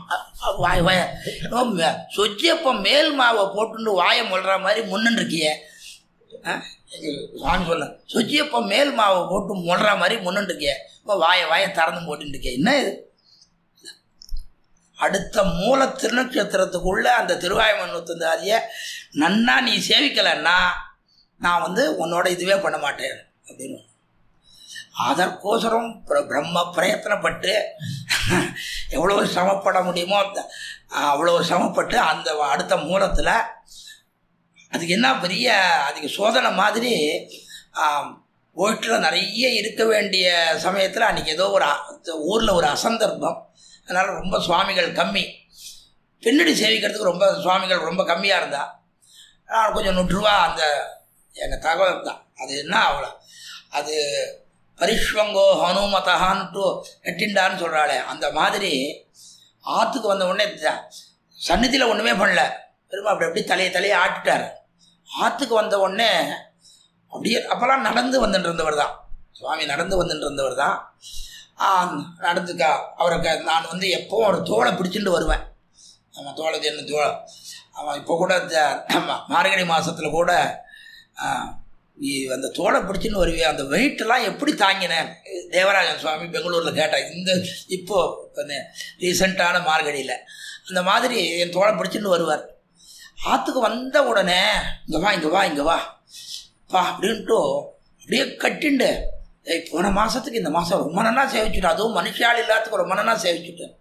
அந்த மாதிரி எந்தெந்த சமயத்தில் கொண்டாடும்படியான சமயம்னா கொண்டாடுறது. அதே சமயத்தில் கோபம் வந்துடுத்து, அவருக்கு கோபம் வருதுன்றது ரொம்ப ரொம்ப குறைவு. அவருக்கு எதுக்கு கோபம் வரும்னா, இந்த ப்ரெஸ்ஸில் ஒழுங்காக செய்யலைன்னா அவருக்கு கோபம் வந்துடும். ஆமாம், அந்த கம்பாசிட்டர் பேரில் கோபம் வந்துடுத்தோன்னா அந்த சமயத்தில் அவர் என்ன வார்த்தை சொல்கிறாருன்றதே தெரியாது. சாதாரணமாக காஞ்சிபுரத்தில் அவர் நடத்தின்னு இருந்த ப்ரெஸ்ஸில் கண்ணபிரான்னு ஒருத்தன் வேலை செய்துட்டு இருந்தான். அவன் வேலை சரியாக செய்யலைன்னா ஒரு சில வார்த்தைகள்லாம் சொல்லுவார், ரொம்ப இதுவாக இருக்கும். நான் அவன்னு கேட்பேன், அது உனக்கு கோபமே இது பாரு, பெரியவர் சொல்கிற வார்த்தைகள்லாம் கோபப்பட்டு சொன்னான்னா அது எனக்கு லாபம். ஆமாம், அப்படி இன்னையா உனக்கு லாபம்னா, எனக்கு 9 பொண்ணு அவர் எவ்வளோ வெய்யறாரோ எனக்கு லாபம்தான். ஆமாம், என் பொண்களுக்கு நல்ல கல்யாணம் சுகமாக ஆகி போகிறது, அதனால் அவர் என்ன விஷாலும் நான் வாயே திறக்க மாட்டேன்னு அப்படின்னு சொல்லுவான். அவன் அந்த கம்பாசிட்டர் சொல்லுவான். அவன் வந்து பாருங்க, ஏக காலத்தில் தமிழ் பண்ணுவான், தெலுங்கு பண்ணுவான், கிரந்தாட்சரம் பண்ணுவான், நாகரம் 4ம் கோப்பான். நான் எழுதுகிற ஸ்லோகத்தில் தப்பே இருக்காது, ஏதாவது தப்புன்னா அது கண்ணபிரான் கண்டுபிடிச்சிடுவான்னு சொல்லுவார், அவ்வளோ கெட்டிக்காரன். அதனால் அந்த மாதிரி சுவாமி வந்து எந்தெந்த சமயத்தில் கோச்சிக்கிறாருன்னா, அவர் கோச்சிக்கிறதுன்றது ரொம்ப துர்லபம். ஆனால் கோச்சிட்டாருன்னா அது வந்து சரியானதுக்காக தான் இருக்கும், அதை நாம தான் இது பண்ணிக்கணும்ட்டு. அந்த மாதிரி பல சமயத்தில், ஒரு சமயத்தில் பாண்டிச்சேரியில் ஒரு உபன்யாசத்துக்கு போயிருந்தார் சுவாமி. ஒரு சஷ்டியப்த பூர்த்தி, ஜெகநாத ஐயங்கார்னு ஒருத்தர் இருந்தார், அவர் சஷ்டியப்த பூர்த்தி. அன்றைக்கி என்ன ஒரே ஒரு பெரிய இதுன்னா, அபிஷேகம் சுவாமி, வரதாச்சார சுவாமி, எங்கள் சுவாமி 3 பேரும் பிரவச்சனம் அன்னைக்கு. ஆமாம், 3 பேரும் ஒரே ஒரு சேரில் 3 பேரும் உட்காந்து ஃபோட்டோ எடுத்துட்டா. 3 பேரும் உட்காந்து ஒரே ஃபோட்டோ. என்னென்னா தாத்தா எப்படின்னா, இந்த 2 பேருக்கு ருக்மிணி சத்யபாமா மாதிரி வரதாச்சார சுவாமி பேரில் தோளில் ஒரு கையையும், அபிஷேகம் சுவாமி பேரில் ஒரு தோல்லையும் கையுமே போட்டுண்டு அந்த மாதிரி ஒரு ஃபோட்டோ அவாத்தில் இப்போ இருக்கும். யார் இருக்காளோ எனக்கு தெரியாது. அவாத்தில் ரொம்ப நாள் இருந்தது, நான் பார்த்துருக்கேன். அந்த மாதிரி அந்த உபன்யாசத்துக்கு போச்சு அதிகமாக சுவாமி வெளியில் எங்கேயும் அம்சைய மாட்டார். ஆற்றுலேருந்து எடுத்துன்னு போகிறது தான். ஆமாம், அது அந்த அனுஷ்டானங்கள் ரொம்ப நன்னா அவர் காலம் நன்னாவே நடந்துட்டு இருந்தது. அது ஒரு நல்ல காலம். எங்கே போனாலும் வெளியில் போனால் கூட, ரயிலில் போனால் கூட ஒரு நாள் 2 நாள் ஆனால் கூட அனுஷ்டானங்கள் இல்லாததுனால ஒன்றும் இங்கே அம்சை தொட்டி ஏழினார்னா அப்புறம் அங்கே இறங்கின பிற்பாடு தான் எதுவாக இருந்தாலும் அந்த மாதிரிலாம் இருந்துட்டு இருந்தார். அதுவும் நானும் பார்த்துருக்கேன், கூட போயிருக்கேன், யாத்திரைகள் போச்சு பார்த்துருக்கேன். ஆமாம், என்ன பண்ண சுவாமிக்கு பொங்கல் பண்ணி கொடுத்துருந்தா ஆற்றுல. இந்த பொங்கலை எடுத்து சாய்ச்சிட்டு அதுக்கு தொட்டுக்கிறதுக்கு ஏதோ அது அப்படி சாய்க்கச்சே அவருடைய வேட்டியெல்லாம் பட்டு போச்சு. வேட்டியெல்லாம் பட்டு அப்போ நான் உண்மையாக அப்போ சரியாகவே சந்தியாவந்தனம் பண்ணாதவனாக இருந்தேன். நான் ஒழுங்காக எப்போது ஒரு தடவை பண்ணுவேன். அப்போ சந்தி சாவித்திரி ஒழுங்காக பண்ணியிருந்தான்னா இதெல்லாம் கை தவறாது, சந்தி சாவித்திரி ஒழுங்காக பண்ணாதனால தான் உனக்கு இந்த மாதிரி கை தவறுச்சுன்னு அப்படின்னு சொல்லிட்டார். ஆமாம், வேஷ்டிலாம் இதுவாகி போச்சு. எனக்கு ஒன்றும் சொல்லிக்க முடியல. என்னடா இது இந்த மாதிரி எல்லாரும் இருக்கச்சே இந்த மாதிரி சொல்லிட்டாரு அப்படின்னு நினச்சேன். ஆனால் இன்றைக்கி நான் ஒரு வேளை கூட தவறாமல் பண்ணுறேன்றதுக்கு காரணமே அன்றைக்கி தான். அவருடைய வேட்டியில் பட்டுடு தோணுன உடனே அவர் அந்த மாதிரி ஒரு வார்த்தை சொல்லிட்டாருன்னா இப்போ தான் அப்போன்னா நம்ம பேரில் தப்பு இருக்குன்ட்டு கோபம்னா பார்த்தோன்னா அந்த கோபம் வந்துட்டு சொன்னால் மூஞ்சி மொத்தம் செவந்து போயிடும் அவருக்கு. அந்த மாதிரி இருக்கும், அப்படி அந்த மாதிரி ஆகி போயிடும். அதனால் கோபப்படுறது சமயம்னா அதனுடைய நன்மைன்றது நமக்கு தான். கிருஷ்ணமாச்சார சுவாமி அடிக்கடி சொல்லுவார், சுவாமியினுடைய வெசுவும் சரி மங்களாசாசனமும் சரி ரெண்டுத்தையும் சமானமாக எடுத்துட்டான்னா நமக்கு நல்லது. அவர் வையரான்றதுக்காக அவருக்கு பதில் ஏதாவது சொன்னான்னா அது நமக்கு கெடுதல்னு சொல்லுவார். அதனால் அவர் பண்ணின காரியங்கள் பல சமயத்தில் அவர் கோச்சிருந்தாலும் கூட அது நமக்கு நல்லதாக தான் இன்னி வரைக்கும் இருக்குது. சுவாமி, அந்த நடுவில் அந்த அவர் பேர் என்ன சொல்லிட்டு அந்த கம்போசிட்டராக எதுவும் சொல்லி கண்ணபிரான். அந்த கண்ணபிரான் அவர் 9 பெண்கள் இருக்கா, அவள் கல்யாணம் ஆகுது, விசவுகளால் கல்யாணம் ஆகுதுன்னு அது சரியாக புரியும். அதாவது விசவுகள்னா அவர் விஷாருன்றதுனால ஆமாம் ஒரு கல்யாணம்னு போய் கோபத்தோடு முதல் நாள் கோபப்பட்டிருப்பார். மறுநாள் போய் அவர் அங்கேருந்து போய் கல்யாண பத்திரிகையை நீட்டு வரான். நீட்டின உடனே ஆஹா நவகோட்டி நாராயணன் தானே, நவகோட்டி நாராயணன் தானே 9 பொண்ணுன்றதுக்கு அதுக்கு நவகோட்டி நாராயணன். சரி போ, என்ன ஏற்பாடு பண்ணணும் அப்படின்னு வரான். எப்பவும் போல தான் அப்படின்னா உடனே எல்லாம் அந்த கல்யாணத்துக்கு உண்டான சகல செலவுகளுக்கு உண்டானது எல்லாத்தையும் பல பேர் மூலமாக ஏற்பாடு பண்ணி கொடுத்துருவான். எங்கள் சுவாமி இருக்குச்சேவே அவன் போயிட்டான். 81வது வருஷம் போயிட்டான். ஆமாம், நிஜமாகவே எங்கள் சுவாமி அதிகமாக பரமபதிச்சாத்துக்கு ரொம்ப போக மாட்டார். ரொம்ப குறவும் தான். பரமபதிச்சாத்துக்கு போகிறாருன்னா போவார், அப்படி அதுக்காக போகாமல் இருக்க மாட்டார். போவர், அதிகமாக எல்லா இடத்துக்கும் போக மாட்டார், ரொம்ப முக்கியமான இடத்துக்கு போவார். ஆனால் இந்த கண்ணபிரான் போயிட்டு போது அந்த ஆமாம் கண்ணபிரான் போயிட்ட போது அங்கே போயிட்டு அவனை பார்த்துட்டு வாசலில் வந்த பிற்பாடு வெளியில் காரில் உட்காந்து இவர் விக்கி அழறார். அந்த சமயத்தில் நமக்கு திருப்பதி சுவாமி கூட வந்திருந்தார். ஆமாம், எங்கள் சுவாமி ஏழ்றது இன்னும் அனுஷ்டானம் கூட இல்லாமல் ஏழ்றதேன்னு கேட்டார். இல்லை, எங்கள் கண்ணபிரான் போயிட்டான்டா, அதுக்காக போகிறேன். ஐயோ கண்ணபிரான் போயிட்டான்னா அப்படின்னுட்டு கிருஷ்ணமாச்சார சுவாமியும் வந்தார். அவரும் வந்துட்டு காரில் உட்காந்துட்டு எங்கள் சுவாமி ஒரு கதறி இருக்கார் பாருங்க. எனக்கு இன்னமே நான் எந்த எழுதினாலும் உடனே எனக்கு பண்ணி கொடுக்குறதுக்கு இனிமேல் யார் கிடைக்க போகிறான்? அந்த மாதிரி அவர் கோபப்பட்டார்னு வச்சுக்கோங்க. கோபப்பட்டதுனால அவனுக்கு லாபமே தவிர நஷ்டம் கிடையாது.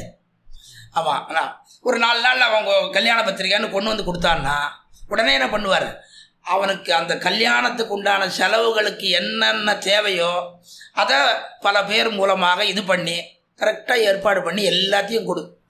ஆமாம், எல்லாத்தையும் 100க்கு நான் எனக்கு தெரிஞ்சு ஒரு 2-3 கல்யாணம் நடந்திருக்கு. அதுக்கு முன்னாடி எத்தனை கல்யாணம் நடந்ததோ அப்புறம் நடந்ததோ தெரியாது எனக்கு. நான் 3-4 கல்யாணத்துக்கு நான் ஆமாம் அதிகமாக தேவபெருமாள் சந்தையிலே கல்யாணத்தை வச்சுட்டுடுவான். அவன் அதுக்கு உண்டானதெல்லாம் நம்மள சன்னத்திலேயே தளிகள்லாம் பண்ணி அவளுக்கு கொடுத்துடுவா. எல்லாம் பண்ணி அந்த மாதிரி என்னென்ன வசதிகள் சௌகரியம் பண்ண முடியுமோ எல்லாத்தையும் பண்ணி கொடுப்பார் அந்த அவனுக்கு.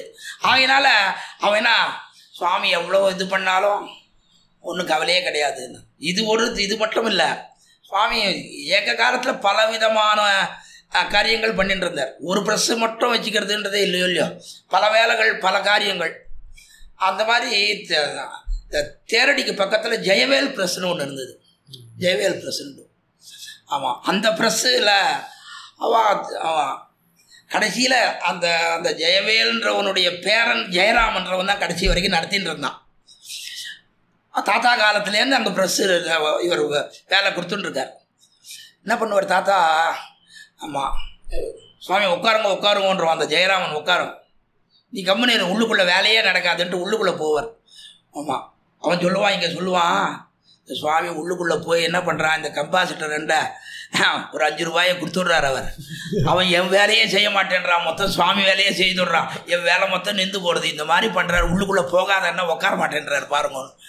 அந்த மாதிரி அவர் தன் காரியம் நடக்கணும்னா என்ன பண்ணுவார், அந்த கம்பாசிட்டர்ன்ற ஒரு 2 ரூபா. அது என்ன சுவாமி? கம்பாசிட்டர் கம்போஸ் பண்றது அவனுக்கு கம்பாசிட்டர்னு பேரு. முன்னெல்லாம் டப்பாவா தானே இருக்கும். அந்த இது எழுத்துக்கள்லாம் அப்படியே எழுத்து கோக்கிறது தானே, அது அப்படியே அந்த அவனுக்கு கம்பாசிட்டர்னு பேரு. ஆமா, அவன் அந்த இருந்து அவன் அதாவது அவன் சாதாரணமா இருந்த தேவராஜன் பேர். அவன் இப்ப கூட இருக்கான் அவன். அவன் ஏய் இல்லை இது ஒரே ஒடியாவது எப்படிடா இந்த கம்போஸ் பண்ணுறது கூட தெரியலையே, இங்கே வா அப்படின்ட்டு அவனுக்கு கம்போஸ் பண்ணுறது எப்படின்னு அவன் இப்போ கூட சொல்லுவான். கம்போஸ் பண்ணுறது எப்படின்னு சொல்லி கொடுத்தாருங்க. இது ஒரு 32 எழுத்துக்கு மேலே வரக்கூடாதுடா. ஆமாம், அது வர்றா பாதி இங்கே ஸ்பேஸ் கொடுறா, அப்போ தான்டா இந்த எழுத்து பாதி வந்துடுத்து வர்றா, அதில் அது இங்கே வரக்கூடாதுடா. அந்த இது என்ன இது இப்படிலாம் அப்படின்னு ஒவ்வொன்றுத்தையும் அவ்வளோ நுணுக்கமாக அந்த விஷயங்களை கூட அவர்கிட்ட என்ன பண்ணுவார் தெரியுமா இல்லையா, ஒரு 2 ரூபாயோ, அந்த காலத்தில் 2, 5ன்றது ரொம்ப பெரிய விஷயம். அதை கொடுத்துட்டான்னா அவன் என்ன பண்ணுவான், இந்த 5 ரூபாய் இவர் வேலையை பண்ணுவானே தவிர மற்ற வேலையை. சுவாமி இந்த மாதிரி பண்ணுறாரு, பண்ணலாமா அப்படின்னு அவன் சொல்லுவான். அந்த ஜெயராமன்றவ இவர் உள்ளுக்குள்ளே போயிடுவார், நான் வெளியில் உட்காந்துருப்பேன். அந்த மாதிரி அந்த காரியங்கள் பண்ணுறதுக்கோசரம் அவளுக்கு சந்தோஷமானது. அந்த மாதிரி அதுக்கப்புறம் என்ன பண்ணான், அந்த ஜெயவேல் ப்ரெஸ்ன்றது அவள் மூடிட்டான். ஜெயராமன் என்னால் இப்போ நடத்த முடியல அப்படின்ட்டு அவருக்கு உடம்பு சரியில்லைன்னு மூடிட்டான். அந்த என்ன பண்ணுறது, அந்த மிஷினை எல்லாம் அவன் வித்துட போகிறேன்ன உடனே இந்த தேவராஜன்றவனுக்கு அந்த மிஷின் மொத்தத்தையும் வாங்கி கொடுத்து தானே தன்னுடைய பணத்தை போட்டு வாங்கி கொடுத்து அவன் காமாட்சி ப்ரெஸ்ன்னு ஒரு ப்ரெஸ்ஸு வச்சு அந்த ப்ரெஸ்ஸு மூலமாக ராமானுஜன்லாம் வெளியாச்சு. அப்புறம் அப்புறம் வெங்கடேஸ்வரா ப்ரெஸ்ஸு மூலமாக நடந்துட்டு இருந்தது. முதல்ல சுதர்சனா ப்ரெஸ்ஸுன்னு வச்சுட்டு இருந்தார். அதாவது முதல்ல காதி சுவாமி தான் அந்த சுதர்சனா ப்ரெஸ்ஸு வச்சுட்டு இருந்தது. காதி சுவாமி காலத்துக்கு அப்புறம் தாத்தா அந்த ப்ரெஸ்ஸை தானே நடத்திட்டு இருந்தார். அதுக்கப்புறம் நிறைய சஞ்சாரங்கள்லாம் போக வேண்டியதால் அந்த ப்ரெஸ்ஸை கவனிக்க முடியலன்னு அவர் காதி சுவாமியினுடைய, அதாவது அனந்தாச்சார சுவாமியுடைய குமாரர் கிருஷ்ணமாச்சார சுவாமியுடைய மாப்பிள்ளை பெரிய ஜேஷ்ட ஜாமாத்தா அவர் ஸ்ரீனிவாச வரதன்னு பேர். அவர் திருமலை அனந்தான் பிள்ளை புரிசை அந்த ஃபேமிலியை சேர்ந்தவர். அவர் என்ன பண்ணிட்டார், நான் வேணுமான இதை நடத்துகிறேன்ட்டு அவர் நடத்தினார். ரொம்ப நாள் அவர் நடத்தினார்.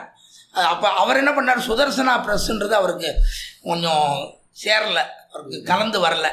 யாரோ கேட்டான்னா யாரோ ஒரு ஜோசியம் சொன்னான்னா நீ வெங்கடேஸ்வரா ப்ரெஸ்ன்னு மாற்று அப்படின்ட்டு. அப்புறம் வெங்கடேஸ்வரா ப்ரெஸ்ன்னு சுதர்சனா ப்ரெஸ்ன்னு மாறி போய் வெங்கடேஸ்வரா ப்ரெஸ்ன்ட்டு அதுக்கப்புறம் அது தொடர்ச்சியாக அதில் தான் நடந்துட்டு ஒர்க்கெலாம் நடந்துட்டு. அவர் பல விதமான ஒர்க்குகள்லாம் பண்ணிட்டு இருந்தார். அதெல்லாம் நடந்துட்டு. அதுக்கப்புறம் அந்த ஜெயவேல் ப்ரெஸ்ஸினுடைய இதெல்லாம் வாங்கி இந்த காமாட்சி பிரஸ்ன்னு அவன் தேவராஜன் அவனுக்கு வச்சு கொடுத்து அவன் பல வேலைகளையும் பண்ணிட்டு தாத்தாவுடைய வேலையும் பண்ணி கொடுத்துட்டு எல்லாம் நடந்துட்டு. அதனால் தாத்தாவனுடைய காரியங்கள் பல காரியங்கள் பல விதமாக யார் எந்தெந்த சமயத்தில் எப்படி பண்ணணும் எப்படி இது பண்ணணுன்றது அவருக்கு இதுவும் தெரியும் அதுவும் தெரியும் ரெண்டுத்தையும். அதனால தான் அவர் அவ்வளோ புஸ்தகங்கள் எவ்வளோ புஸ்தகங்கள் போட்டார்னது தான் இப்போ இந்த வைபவ பிரகாசிகையில் எல்லாம் வந்து சொல்லியும். அதனால் இத்தனை ஏக காலத்தில் இத்தனை புஸ்தகங்கள் போட்டார்னா எப்படின்னா எல்லாம் ஒவ்வொரு சமயத்தில் ஒவ்வொரு விதமாகத்தான் அது நடந்து அவருடைய காரியங்கள்லாம் நடந்தது. இதுவரையிலும் தேவரினுடைய திருப்பாட்டனார் அவருடைய இன்ஃப்ளூயன்ஸ் எப்படி இருந்தது, தேவருடைய தகப்பனார் பற்றிலாம் தெரிஞ்சிருந்தோம். அதில் நடுவில் ஒரு சுருக்கமாக தேவரினுடைய வாழ்க்கை பற்றி. பியூசிக்கு அப்புறம் வந்து நான் இங்கிலீஷ் படிப்புன்றது ஒன்றும் படிக்கலை. அதுக்கப்புறம் படித்தது பூர்த்தியாக வந்து வைதிக வித்தியை தான். ஆமாம். அதுக்கப்புறம் அந்த சந்தர்ப்பத்தில் கிருஷ்ணமாச்சார சுவாமி நிறைய முறை திருமலை கிருஷ்ணமாச்சார சுவாமி பற்றிய பிரஸ்தாபம் ஏற்பட்டுடுது. அதனால் அவரோட அந்த தொடர்பு எப்படி ஏற்பட்டது அதுதான். அதாவது என்னென்னா அவர் சுவாமி கிருஷ்ணமாச்சார சுவாமி ரிட்டையர் ஆன உடனே அவருக்கு விராமம் முதல்ல 58 இருந்தது 55 மாற்றிட்டா ஆந்திரா கவர்மெண்ட்டில். அதனால் 55 வயசில் அவர் திடீர்னு ரிட்டையர் பண்ணி வெளியில் அனுப்பிச்சுட்டான். அவர் வந்து அங்கே ஆமாம் வெங்கடேஸ்வரா அதாவது ஓரியண்டல் கலாசாலாவில் அவர் தர்க்க ப்ரொஃபஸராக ஒர்க் பண்ணி. தெரியாத வாழ்க்காகன்னு சொல்கிறேன். திருப்பதியில் எழுந்தருளி இருந்தவர்கள் 2 பேர் ராமலக்ஷ்மணர்கள் அப்படின்னு கொண்டாடப்படுவார். அதில் உண்மை இதில் அந்த இது உண்மையான விஷயம் ராமலக்ஷ்மணான்றது தான், அதில் ஒன்றும் சந்தேகமே இல்லை. ஸ்ரீநிதி சுவாமி அக்காரக்கணி ஸ்ரீநிதி சுவாமி பாட்காஸ்ட்லேயும் அவளை பற்றி சுவாமி பேசியிருந்தாங்க. அப்போ ஃபோட்டோலாம் கூட போட்டிருந்தோம் அந்த பாட்காஸ்ட்டில். அவள் 2 பேருடைய ஃபோட்டோஸ் கூட போட்டிருந்தோம் சுவாமிகளுடைய. அதனால் டி.ஏ. கிருஷ்ணமாச்சாரிய சுவாமி, டி.ஏ. கோபாலாச்சாரிய சுவாமின்னு 2 திருநாமங்கள். பெரிய வித்வான்களாக எழுந்தருளியிருந்த சுவாமிகள். அதில் கிருஷ்ணமாச்சாரிய சுவாமியை பற்றி தேவள் தெரிவிக்கிறது. அவர் தான் 55 திருநக்ஷத்திரத்தில் ரிட்டையர் ஆகி உடனே நேர திருவரங்கத்துக்கு வந்துட்டார். நேர ரிட்டையர் ஆன உடனே ஒரு வருஷமாவது இருந்து பூர்த்தியாக ஒரு உற்சவம் விடாமல் எல்லாத்துலேயும் அன்வயிச்சு கைங்கரியத்துலேயும் அன்வயிக்கணும், எல்லாத்தையும் சேவிக்கணும்னுட்டு. ஆமாம். அவர் இங்கே வந்துட்டார். கிழச்சித்திர வீதியில் அங்கே தான் அவர் ஒரு ஆற்றுல இங்கே அன்பு ஐயர்னு ஒருத்தர் இருந்தார். ஆமாம். இந்த ஊரில் ரொம்ப மணவாள மாமனி சன்னதியெல்லாம் ஜீர்ணோத்தாரணம் பண்ணுறதுக்கு ரொம்ப ஒத்தாசையாக இருந்தவர் ஜம்புநாத ஐயர்னு, டாக்டர் ஜம்புநாத ஐயர்னு அங்கே இந்த கல்வெட்டு கூட போட்டிருக்கோம் இந்த மணவாள மாமனி சந்தையில். அவருடைய பந்துக்கள் அவர் அன்பு ஐயர். என்ன பெரிய இதுன்னா அவள்லாம் வந்து ரங்கநாதனை தவிர மற்றொன்று கிடையவே கிடையாது. அந்நியதா வேற ஒரு இடமும் பார்த்ததே கிடையாது. அப்படி இருந்தவர் அவர் அந்த அன்பு ஐயர் கூட. இதுக்கு என்ன ஒரே ஒரு என்னன்னா அவர் வந்து கிருஷ்ணமாச்சார சுவாமி அவ்வாத்தில் தான் ஆமாம் இதுதான் அங்கே தான் பின் போர்ஷனில் இருந்தார். சுவாமியுடைய அனுஷ்டானத்துக்கு ரொம்ப சௌகரியமாக இருந்தான். பின்னாடி பக்கத்துலேயே கிணறு மற்றதெல்லாம் சௌகரியமாக இருந்துருந்தது. சுவாமி தேவிகள் 2 பேரும் இங்கே 18 மாதம் இருந்தார். இங்கே முடிஞ்ச உடனே இங்கேருந்து காஞ்சிபுரத்துக்கு வந்தார். காஞ்சிபுரத்துக்கு வந்த உடனே எங்கள் சுவாமிகிட்ட வந்த உடனே டேய் உனக்கு ஏதோ கொஞ்சம் சம்ஸ்கிருதம்லாம் சொல்லி கொடுத்துருக்கண்டா, இன்னும் கொஞ்சம் நல்லா சொல்லி கொடுறா அப்படின்னுட்டு எங்கள் சுவாமி சம்ஸ்கிருத பால யுவசிக்ஷான்னு ஒரு புஸ்தகம் போட்டிருக்கார். அதாவது ஓரெழுத்து பதங்கள் ஈரெழுத்து பதங்கள் அப்படின்ட்டு எல்லாம் போட்டு அதுக்கப்புறம் இந்த தாத்து ரூப தரிசனியும் அதுக்கு பின்னாடியும் தாத்துக்கள்லாம் எப்படி வரும்னு இந்த புஸ்தகத்தை கொஞ்சம் தயார் பண்ணி கொடுத்துட்றா இவனுக்கு, அது போருண்டா வேறு ஒன்றும். அந்த அப்போது முதல்ல கிருஷ்ணமாச்சார சுவாமி 2 வருஷம் இருந்தார். அங்கே 2 வருஷம் பூர்த்தியாக இருந்தார்.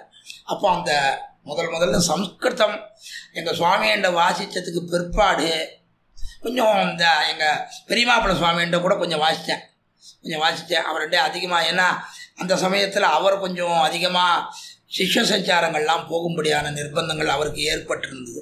அவளுக்கு குஜராத் பிராந்தியத்தில் நிறைய சிஷ்யால் இருக்கிறதுனால அவர் அந்தந்த சமயத்தில் போயின்னு இருந்தார். தொடர்ச்சியாக இது பண்ண முடியல. அதுக்கப்புறம் கிருஷ்ணமாச்சார சுவாமிகிட்ட தான் முதல்ல சம்ஸ்கிருதம் வாசித்தேன். அப்புறம் சுவாமி வந்து இதுக்கு மறுபடியும் திருப்பதி ஏழுட்டார். திருப்பதி ஏழின பிற்பாடு அதுக்கப்புறம் நான் வந்து அதுக்கு அந்த நடுவுலேயே கொஞ்சம் நாளில் எங்கள் சுவாமியினுடைய வியோகமும் ஏற்பட்டு கொடுத்தோம். அதுக்கப்புறம் சரி என்னடா பண்ணுறதுன்னு நினச்சிட்டு இருக்கச்சே ஒரு அலபிய லாபமாக திடீர்னு காஞ்சிபுரத்தில் பையம்பாடி தேவநாதாச்சாரியார்னு ஒரு சுவாமி, அவர் நம்ம பையம்பாடி சிவசாங்காச்சார சுவாமின்னுட்டு மயிலாப்பூர் சயின்ஸ் காலேஜ் பிரின்சிபாலாக இருந்தவர், அவருடைய சொந்த சித்தப்பா. ஆமாம், அவர் எங்கள் கிருஷ்ணமாச்சார சுவாமியோடையே படித்தவர். ஆனால் அவர் மீமாம்ச சிரோமணி, இவர் தர்க்க சிரோமணி, ரெண்டு பேரும் ஒரே ஒன்றாதான் படித்தவாங்க. அதனால் ரொம்ப பரிச்சயம். அவர் இந்த தேவநாதன் இங்கே வந்துட்டானா, அதனால் நான் அவன்கிட்ட சொல்கிறேன், நீ அவன்கிட்ட வாசி அப்படின்னு. அதுக்கப்புறம் நான் அவர்கிட்ட தான் நான் அதுக்கப்புறம் வாசித்தேன், பூர்த்தியாக வாசித்தது. அவர்கிட்ட வாசிக்கும்படியான சந்தர்ப்பத்திலேயே நான் இதெல்லாம் வாசிச்சுட்டு இருக்கேன்னா அந்த சமயத்தை மறுபடியும் கிருஷ்ணமாச்சார சுவாமி எழுதினார், காஞ்சிபுரத்துக்கு எழுதினார். எழுதிட்டு இருக்கிற சமயத்தில் ஒரு நாள் நம்மாழ்வார் உற்சவம், நாலாம் உற்சவம். அந்த வருஷம் தனியாக வந்தது நம்மாழ்வார் உற்சவம். எப்பவும் தேவப்பெருமாள் உற்சவத்தோடு கலந்தே வரும், அந்த கருட சேவனிக்கு தான் சாத்து மரம் வரும். அந்த வருஷம் தனியாக வந்தது. நாலாம் உற்சவம் அங்கேருந்து திரும்பி கோபுர வாசலில் நின்றுட்டுருந்துச்சே, என்னமோ திடீர்னு சுவாமி அடியனுக்கு ஏதாவது காலக்ஷேபங்கள் சாய்க்கலாமேன்னு கேட்டேன். நீ எப்போ கேட்க போகிறேன்னு நான் நினச்சிட்டு இருக்கேன், நீ கேட்காம போயிடுவியோன்னு நினச்சேன். ஐயோ வந்த 2 மாதத்தில் கேட்டுட்டே, ரொம்ப சந்தோஷம் அப்படின்ட்டு நாளைக்கே ஆரம்பிக்கிறேன்ட்டு உடனே திருமந்திரார்த்தம்லாம் தாத்தா வண்ட ஆச்சு என்ன ஆனான்னு பரவாயில்லடா, மறுபடியும் ஒரு தடவை நான் சொல்கிறேன்டா கேளு அப்படின்னு திருமந்திரார்த்தம் ஆரம்பித்தார். அதுக்கப்புறம் ஒவ்வொன்றா தந்து அதுக்கப்புறம் பகவத் விஷயம் அடியனுக்கு பூர்த்தியாக, அதாவது இந்த காஞ்சிபுரத்தில் 7 இருக்குச்சே, இது வரைக்கும் கற்பார் ராமபிரானை எல்லால் மத்தும் கற்புரம் வரைக்கும் பூர்த்தியாக ஆச்சு. இங்கே சுவாமி மறுபடியும் திருமலைக்கு ஏழும்படியான ஒரு நிர்பந்தம் ஏற்பட்டு, சுவாமியுடைய தேவிகளுக்கு ஒரு அஸ்வஸ்தை ஏற்பட்டு போச்சு. அதாவது அவருக்கு கிருஷ்ணமாச்சார சுவாமிக்கு ஏதோ சாமான் வாங்கின்னு வைப்பர் தவிர ஒரு அடுப்பு மூட்டுறது கூட தெரியாது. அதுவே அவருடைய பிராத்தா கோபாலாச்சார சுவாமிக்கு அவர் நல்ல சத்துரர், நல்லா தளிகைகள்லாம் ரொம்ப நன்னா பண்ணுவார். யாராவது நாங்கள்லாம் பந்துக்கள் போனோன்னா உள்ளுக்குள்ளே தானே போய் எல்லா தளிகைகள்லாம் பண்ணுவார். அவர் ரொம்ப எனக்கு அடுப்பு மூட்டை கூட தெரியாதுன்னு சொல்லுவார். ஆமாம், அந்த மாதிரி இருந்ததுனால அவரால் இருக்க முடியல. அதனால் திருப்பதிக்கு எழுதிட்டார். கற்பார் ராமபிரானை எல்லால் வரைக்கும் முடிச்சுட்டு அப்பப்போ வா நான் சொல்லிவிடுறேன்னு. அதுக்கப்புறம் சரி விட்டதை அவருக்கு பூர்த்தி பண்ணணுன்ற ஆசையாகிடுச்சு. அதனால் என்ன பண்ணிவிட்டார், அங்கே போய் அந்த சின்னஜீயர் மடத்தில் நித்தியம் சாயங்கால வேளையில் அங்கே இருக்கிற வாழையும் நாம் ஒரு தடவை சொல்லி முடிச்சுடலான்னு கற்பார் ராமபிரானியாளுக்கு மேலே இருக்கிறது ஆரம்பித்து அடியன்னு என்ன பண்ணுவேன், அப்படி ஒரு 15 நாள் 20 நாளுக்கு ஒரு தடவை போவேன். ஒரு 3 நாள் 4 நாள் இருப்பேன். அந்த 2 வேளையிலையும் கார்த்தால மத்தியானம் 2 வேளையும் அது எவ்வளோ ஆயிருக்கோ அது வரைக்கும் அந்த அட்ஜஸ்ட் பண்ணி சொல்லி அதை பூர்த்தியாக சுவாமிகிட்ட பூர்த்தியாக ஆச்சு. எனக்கு பகவத் விஷயம் பூர்த்தியாக ஆச்சு, ஒரு பாசுரம் விடாமல் காய்ச்சி.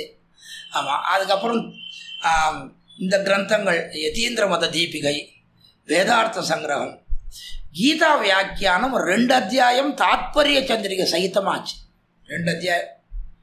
அதுக்கப்புறம் அப்போவே கிட்டத்தட்ட 3.5 வருஷத்துக்கு மேலே ஆகிடுச்சு. இந்த 2 அத்தியாயம் முடிக்கிறதுக்கே 3.5 வருஷத்துக்கு மேலே ஆகிடுச்சு. இப்போ இன்னுமே என்னால் ஒன்றும் முடியாது. அதனால் நீ வெறும் அப்படியே படிச்சுக்கோ, நீ உனக்கு எந்த இடத்துல தெரியலன்னு அவனுக்கு சந்தேகம் வந்தான்னா கொஸ்டின் மார்க் போட்டுக்கோ, அதை கேளு, அதை நான் இது பண்ணிக்கிறேன், இனிமேல் என்னால் சொல்ல முடியாதுன்னுட்டேன் சுவாமி. ஆமாம், அதனால் அது 2 அத்தியாயத்தோடு நின்று போயிடுச்சு. அப்புறம் அடியே நேத்தியோ சேவிச்சுட்டேன், ஏதோ இதாச்சு. அப்படி சுவாமியோட எனக்கு கிட்டத்தட்ட அவர் 2 காலக்ஷேபன்றது ஒரு 10 வருஷம். அது ஒன்றும். 2வது அவர் 2 சாதாரணமான எந்த சமயத்தில் யாராவது ஒருத்தர் வந்துட்டார்னா உடனே என்ன பண்ணுவார்ப்பா, இன்றைக்கி யாரோ வந்திருக்கா, அதனால் இத்தோட காலக்ஷேபம் நிறுத்திக்கலான்னு விடுவார். நிறுத்தின்ற பிற்பாடு அவளோட பேசுகிற சமயத்தில் அவர் பேசுகிறான்றது நினச்சிட்டான்னா பேசுகிற சமயத்துலேயும் பல விஷயங்கள் தான் சொல்லுவார். ஆமாம், வெறும் இந்த வம்பளப்பாகவே இருக்காது விஷயங்கள். அதனால் என்ன பண்ணுவான்னா, அவரோட பேசினா நமக்கு நிறைய விஷயங்கள் கிடைக்கிறதுன்றதுக்காகவே எல்லாரும் அவரோட வந்து பேசுறதுக்கு வந்துடுவான். எல்லாரும் பேசுறதுக்கு வருவான். ஆமாம், எல்லாரும் தான். ஆமாம், அப்படியே காலக்கியம் யதீந்திரமத தீபி காலக்கியம் பண்ணிட்டு இருக்கச்சே வேலுக்குடி வரதாச்சார சுவாமியே ஒரு தடவை வந்தார். ஓஹோ, ஆறுதா, பரவாயில்லை, ரொம்ப சந்தோஷம், ரொம்ப சந்தோஷம். அதனால் அந்த மாதிரி யாராவது வந்தான்னா அவளோட பேசுறதுன்னா அது கூட ஒரு நல்ல சுவாமியினோட பொழுதுபோக்கினதுன்றது, கிருஷ்ணமாச்சார சுவாமியோட பொழுதுபோக்கினதுன்றது ரொம்ப ஆச்சரியமான இது. அவருடைய ஒரு அனுக்கிரகத்தினாலேயும் தான், தாத்தாக்கு பண்ண கைங்கரியத்தினாலேயும், கிருஷ்ணமாச்சார சுவாமியினுடைய இந்த காலக்ஷேப பிரசாதத்தினால தான் இன்னி தினத்தில் அடியேன் ஒருத்தன் இருக்குன்றதுக்கு காரணமே அவர் 2 பேருடைய அனுகிரக விசேஷம் தவிர மற்ற ஒன்றும் கிடையவே கிடையாது. சுவாமி, இவா 2 பேர் ரொம்ப முக்கியமான ஒரு ரோல் அப்படின்னு சொன்னால், அது இல்லாமல் பல பேர் பெரியவர்களை தேவரீர் பார்த்துருக்கோம் இல்லையா? நிறைய பேர் இப்போ வேலுக்குடி சுவாமியும் சதாபிஷேகம் சுவாமியும் அவரோட தேகபாந்தவம் கூட, தேகபந்துத்துவம் கூட உண்டு. ஸோ அந்த மாதிரி அவளோட ஏதாவது சின்ன சின்ன நினைவுகள் சுருக்கமாக தெரிவிக்கணும். அபிஷேகம் சுவாமியோட அவர் வந்து எனக்கு சின்ன தாத்தா முறை. ஆனால் நான் என்றைக்குமே அவரை சின்ன தாத்தான்னு கூட்டுறதே இல்லை. எல்லாரும் சித்தியான்னு கூட்டத்தினால இப்போ கூட அபிஷேகம் சித்தியான்னு தான் சொல்லிட்டு இருக்கோமே தவிர இன்னி வரைக்கும் அபிஷேகம் தாத்தான்னு சொன்னதே இல்லை. ஆமாம், அதில் அபிஷேகம் சுவாமியோட அவர் வந்து திருவல்லிக்கேணியில் பகவத் விஷயம் சொல்கிறதுக்கோசரம் எழுதினார். வெங்கடகிருஷ்ணன் சுவாமிக்காக, முக்கியமாக வெங்கடகிருஷ்ணன் சுவாமிக்கோசரம் தான். அது வரதாச்சார சுவாமியினால ஏற்படுத்தப்பட்டது தான். அவர் வந்து வரதாச்சார சுவாமி தான் அந்த அவர் சாய்க்கா பிரார்த்திச்சார். சுவாமியோட பாட்காஸ்ட் ரிலீஸ் ஆகலை, அதான் அதில் சொல்லியிருக்காரு விஷயங்கள். அதனால் அப்போ எப்பப்போ டைம் கிடைக்கிற சமயத்திலலாம் போயின்னு இருந்தேன். அந்த காலக்ஷேபத்துலேயும் அன்வயிச்சிருக்கேன், பல சமயத்தில் அன்வயிச்சிருக்கேன். அது தவிர வேலுக்குடி வரதாச்சார சுவாமி என்ற அப்போது திருநெடுந்தாண்டகம் காலக்ஷேபம் நடந்துட்டு இருந்தது. தேவராஜன் சுவாமி இன்னும் சில பேர்லாம் கேட்டுட்டு இருந்தான். எனக்கு 2வது பாசுரத்து போது இந்த மாதிரி நடக்கிறதுன்னு தேவராஜன் சுவாமி, கேபி தேவராஜன் சுவாமி, நான் அடியோனும் நாங்கள்லாம் ஒன்றா சந்தை சொன்னுவேன், ஒன்றாவே சந்தை சொன்னுவேன். அதனால் முதல்லேருந்து பால்யாத் பிரபத்தி அவள்லாம் ரொம்ப, அதனால் வெளியில் வேணுமான தேவராஜன் சுவாமின்னு இதுவே தவிர சாதாரணமாக ஏகாந்தமாக பேசச்சே ரொம்ப சாதாரணமாக தான் பேசிக்கிறது வழக்கம். தேவான்னு தான் கூப்பிடுறது. என்னையும் அந்த மாதிரி தான் பேர் சொல்லி தான் அந்த மாதிரி வெளியில் பேசச்சே இதுவாக இருக்குது. அந்த மாதிரி உண்டு. அவர் தேவராஜன் சுவாமி என்கிட்ட சொன்னார், இந்த மாதிரி திருநெடுந்தாண்ட காலக்ஷேபம் நடக்கிறது சனிக்கிழமை ஞாயிற்றுக்கிழமை, நாள் முடிஞ்சா வாயேன்னு. சுவாமி எப்படி நான் என்ன இது பண்ணுறது, சுவாமி நானுக்கு கலந்துக்கிறதுக்கு முதல்ல சுவாமியுடைய அனுமதி தேவையில்லையான்னு கேட்டேன். அவன் ஒரு வார்த்தை சுவாமி என்னை கேட்டுக்கோ அப்படின்னு. எப்படி சுவாமிகிட்ட போய் சரி போய் மெட்ராஸில் போய் கேட்டுக்கலான்னு நினச்சிட்டு இருந்தா 2 நாளில் காஞ்சிபுரத்துலேயே ஒரு சஷ்டாப்த பூர்த்திக்கு உபன்யாசத்துக்கு வேலுக்குடி சுவாமி எழுதினார். எங்கள் ஆற்று 3வது ஆற்றுல அவருடைய வாத்தியார் சிங்கமுடி வரதாச்சார சுவாமி என்றவருடைய பிள்ளைக்கு சஷ்டாப்த பூர்த்தி. அந்த அவர் வந்து சிங்கமுடி வரதாச்சார சுவாமி திருப்பதி கலாசாலையில் சாகித்ய வாத்தியாராக இருந்தவர். அவரை முதல்ல வாசித்தவர் அவருடைய ஸ்டூடெண்ட்டு வரதாச்சார சுவாமி. அதனால் இந்த ப்ரிலிமினரி பாகம்லாம் அது சாகித்யங்கள்லாம் உண்டு இல்லையோ, அதனால் அது பாடம் நடத்தினவர். அதனால் அதுக்காகவே வந்தார் சுவாமி. அது ஒன்று. 2வது வந்து வேலுக்குடி வரதாச்சார சுவாமி மாட்டுங்கால ஒரு உபன்யாசத்துக்கு போச்சே, அங்கே தேசிக பவனத்தில் உபன்யாசம். அந்த உபன்யாசத்துக்கு போகச்சே அங்கே நிறைய நம்மளவா பசங்கள் தங்கறதுக்கு தங்கின்னு இருந்தான். இந்த ஆர்என்ஆர் ராஜன் இருக்கார் இல்லையோ, ஆர்என்ஆர் ப்ரெஸ்ஸுன்னு இருக்கு பாருங்க, அந்த ப்ரெஸ்ஸுக்கார அந்த ராஜன்லாம் அப்போது பம்பாயில் இருந்தான். அதில் இந்த சஷ்டாப்த பூர்த்தி பண்ணிகளுடைய பிள்ளை ஒருத்தர் ரவின்னு ஒருத்தர் அவனும் இருந்தான். அதனால் அந்த வரதாச்சார சுவாமியுடைய பேரன்றதுனால அந்த ரவியின் இடத்துல ரொம்ப அபிமானம் சுவாமிக்கு. அந்த ரவியோட கலந்த பழக்கத்தால் ரவி வந்து கூட்டானதுக்கு சுவாமி எழுதினார். சுவாமி அடியேன்னு பக்கத்தில் சாத்து மறையும் போது பக்கத்தில் உட்காண்டிருந்தோம். உபன்யாசம் ஆனவுடனே சுவாமியோட ஒரு விண்ணப்பம்னு, என்ன சொல்லு அப்படின்னார். இல்லை திருநெடுந்தாண்ட காலக்ஷேபம் நடக்கிறதாமே, அவன் நடக்கிறது அடியன் அன்வயிக்கலாமான்னு இது கேட்கணுமா அடுத்த 3 நாளில் காலக்ஷேபம். அன்றைக்கி அந்த சனிக்கிழமை ஞாயிற்றுக்கிழமை 2 நாள். அந்த காலக்ஷேபத்தில் அந்த 3வது பாட்டிலேருந்து ஆரம்பித்து மைவண்ணன் அருங்குஞ்சி வரைக்கும் பூர்த்தியாக சுவாமியிடத்தை அது பூர்த்தியாக கேட்கும்படியானது. சுவாமிகிட்ட கேட்டதுன்னா காலக்ஷேபமாக கேட்டதுன்னா திருநந்தாண்டகம். உபன்யாசங்கள் பல உபன்யாசங்கள் சுவாமி இது கேட்டிருக்கேன், அபிஷேகம் சுவாமி இது கேட்டிருக்கேன். ஆமாம், இன்னும் சின்ன வயசில் நான் தாத்தாவோட மார்கழி மாதத்துக்கு போயிருக்கச்சே கார்பங்காடு சுவாமியோட உபன்யாசத்துக்கு கூட போய் கேட்டுடுவான்னு தாத்தா அனுப்புவார். அங்கே இதில் சென்னகேசவ பெருமாள் சன்னதியில் 11 மணிலேருந்து 12 மணி வரைக்கும் சுவாமி சாய்ப்பார். கார்பங்காடு சுவாமி சின்ன வயசு தான். எனக்கு துணையாக அகரன் கண்ணமாச்சார்னு ஒருத்தரை கூட அனுப்புவார். போய் அவர் அந்த சுவாமியுடைய காலட்சேபம் கேட்டிருக்கேன். நல்லாண்ட ராமகிருஷ்ணங்கார் சுவாமியுடைய காலட்சேபங்கள்லாம் அன்வயிச்சிருக்கேன். தேசிய ரங்கராமானுஜாச்சார சுவாமியுடைய காலட்சேபத்தில் அன்வயிச்சிருக்கேன். இங்கே தேசிக வரதாச்சார சுவாமின்ட்டு ஸ்ரீரங்கநாராயண ஜீராக பட்டத்தில் எழுந்தார் ஒல்லியோ, இந்த விமானம் தங்க விமானம் கட்டினார் ஒல்லியோ ஏற்பாடு பண்ணார். அந்த சுவாமியுடைய குமாரன் அவர் கார்பங்காடு சுவாமியினுடைய சிஷ்யர். இவன் 4 பேர், வெளுப்புடி சுவாமி, அபிஷேகம் சுவாமி, பிள்ளலோகம் பாஷிகார் சுவாமி, தேசிய ரங்கராமா, இவன் 4 பேர் தான் காலட்சேபம் பண்ணுவான். அதுக்கப்புறம் இவ தான் முதல் செட்டு இவா.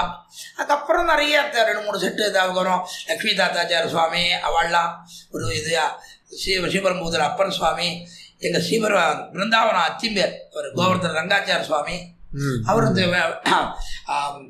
திருப்பதியில் தர்க்கம் முடித்த உடனே வேதாந்த காலக்ஷேபம் முடிச்சென்ற பிற்பாடு தான் பிருந்தாவனத்துக்கே போகணுன்னுட்டு தீர்மானம் பண்ணிட்டு இங்கே காலக்ஷேபம் சுவாமிகிட்ட பண்ணார். ஆமாம், முடிகிற சமயத்தில் தான் எங்கள் அத்தையை கொடுத்து அவர் கல்யாணம் ஆச்சு. எங்கள் அத்தையை கொடுத்து கல்யாணம் ஆச்சு. அதுக்கப்புறம் முடிச்சுட்ட பிற்பாடு காலக்ஷேபம் முடிச்சுட்ட பிற்பாடு அதுக்கப்புறம் பிருந்தாவனத்துக்கு போய் அங்கே அவர் அவருடைய அந்த கைங்கரியத்துக்கு உண்டான பெரிய சாம்ராஜ்யமா இல்லையோ கோவர்தன சுவாமியுடைய பீட்டம் பெரியது. அதனால் அவர் அவருடைய அந்த பீட்டத்துக்கு தௌகித்திரர். அவர் நேரு வாரிசு இல்லை. பொன்னான ரங்காச்சார சுவாமியுடைய பேரனுக்கு இவர் இப்போ தௌகித்திரன். ஆமாம், இந்த பிள்ளை அவர் பிள்ளை குழந்தையா பிறந்தா இவருக்கு பட்டம் கட்ட வேண்டியதுன்னு அவர் எழுதிட்டு போனார். அதனால இவருக்கு அந்த பட்டாபிஷேகம் கிடைச்சிது. அது பூர்த்தியாக இது பண்ண அதுதான். அந்த மாதிரி சில சந்தர்ப்பத்தில் சில விஷயங்கள் சுவாமி கார்பங்காடு சுவாமியுடைய காலட்சேபம் கூட சின்ன வயசானா என்னென்ன சொன்னார்ன்றது கேட்டால் தெரியாது. சில சுவாமிகள் சொன்னதெல்லாம் சொல்லலாம். இந்த மாதிரி பல சுவாமிகளுடைய உபன்யாசங்கள் கேட்டிருக்கேன். உபன்யாசங்களில் நிறைய திருவல்லிக்கேணி பார்சாடி சன்னதியில் நல்லான் ராமகிருஷ்ணங்கார் சுவாமியுடைய திருப்பா உபன்யாசம் கேட்டிருக்கேன். அதே மாதிரி தேசிக ரங்கராமாச்சாரியர் அவர் ஆண்டாளம்மா அப்படின்னு தான் சொல்லுவார். ஆண்டாள்னே சொல்ல மாட்டார், ஆண்டாளம்மா அப்படின்னு. அது ரொம்ப சொல்கிற விதமே ரொம்ப நல்லா இருக்கும். அது மாதிரி நிறைய பல பெரியவாளுடைய காலக்ஷேபங்கள் நிறைய விஷயங்கள் சுவாமி இப்படியே கேட்டுகிட்டே போகலாம். ஆனால் ஏதோ ஒரு கட்டத்தில் முடிச்சுக்கணும் அப்படின்றதுனால இந்த எபிசோடை முடிச்சுப்போம். இதுவரையிலும் தேவரினுடைய சமயத்தை அடியவங்களுக்காக ஒதுக்கி கொடுத்து இவ்வளோ விஷயங்களை பகிர்ந்து கொண்டதற்கு தலையெல்லால் கைமாறிலேன் அப்படின்ற வார்த்தையை மட்டும் சொல்லிக்கிறேன். இந்த ஒரு இதில் அடியேனும் பங்கு பெறும்படியாக ஒரு பாக்கியத்தை ஏற்படுத்தி கொடுத்த உங்களுக்கு அடியனுடைய கிருத்தஜ்ஞதான சந்தானத்தை தெரிவித்துக்கிறேன். அடியன் இந்த மாதிரி சுவாமி நம்மோடு இவ்வளவு நேரம் உரையாடி இருக்கிறார். அதில் என்னென்னா சில பேருடைய வைபவம் அது அவள்கிட்டேருந்து ஆரம்பிக்காத, அவள் முன்னோர்லேருந்து ஆரம்பிக்கும். அதனால் அவளுடைய சரித்திரத்துக்கு வரத்துக்கே 1 மணி நேரம் ஆகிடுறது. அந்த மாதிரி உண்டு. அந்த மாதிரி சுவாமியினுடைய விஷயங்களை பற்றி தெரிந்து கொண்டோம். அடுத்த ஒரு எபிசோடிலே உங்களை சந்திக்கிறேன். நமஸ்காரம்.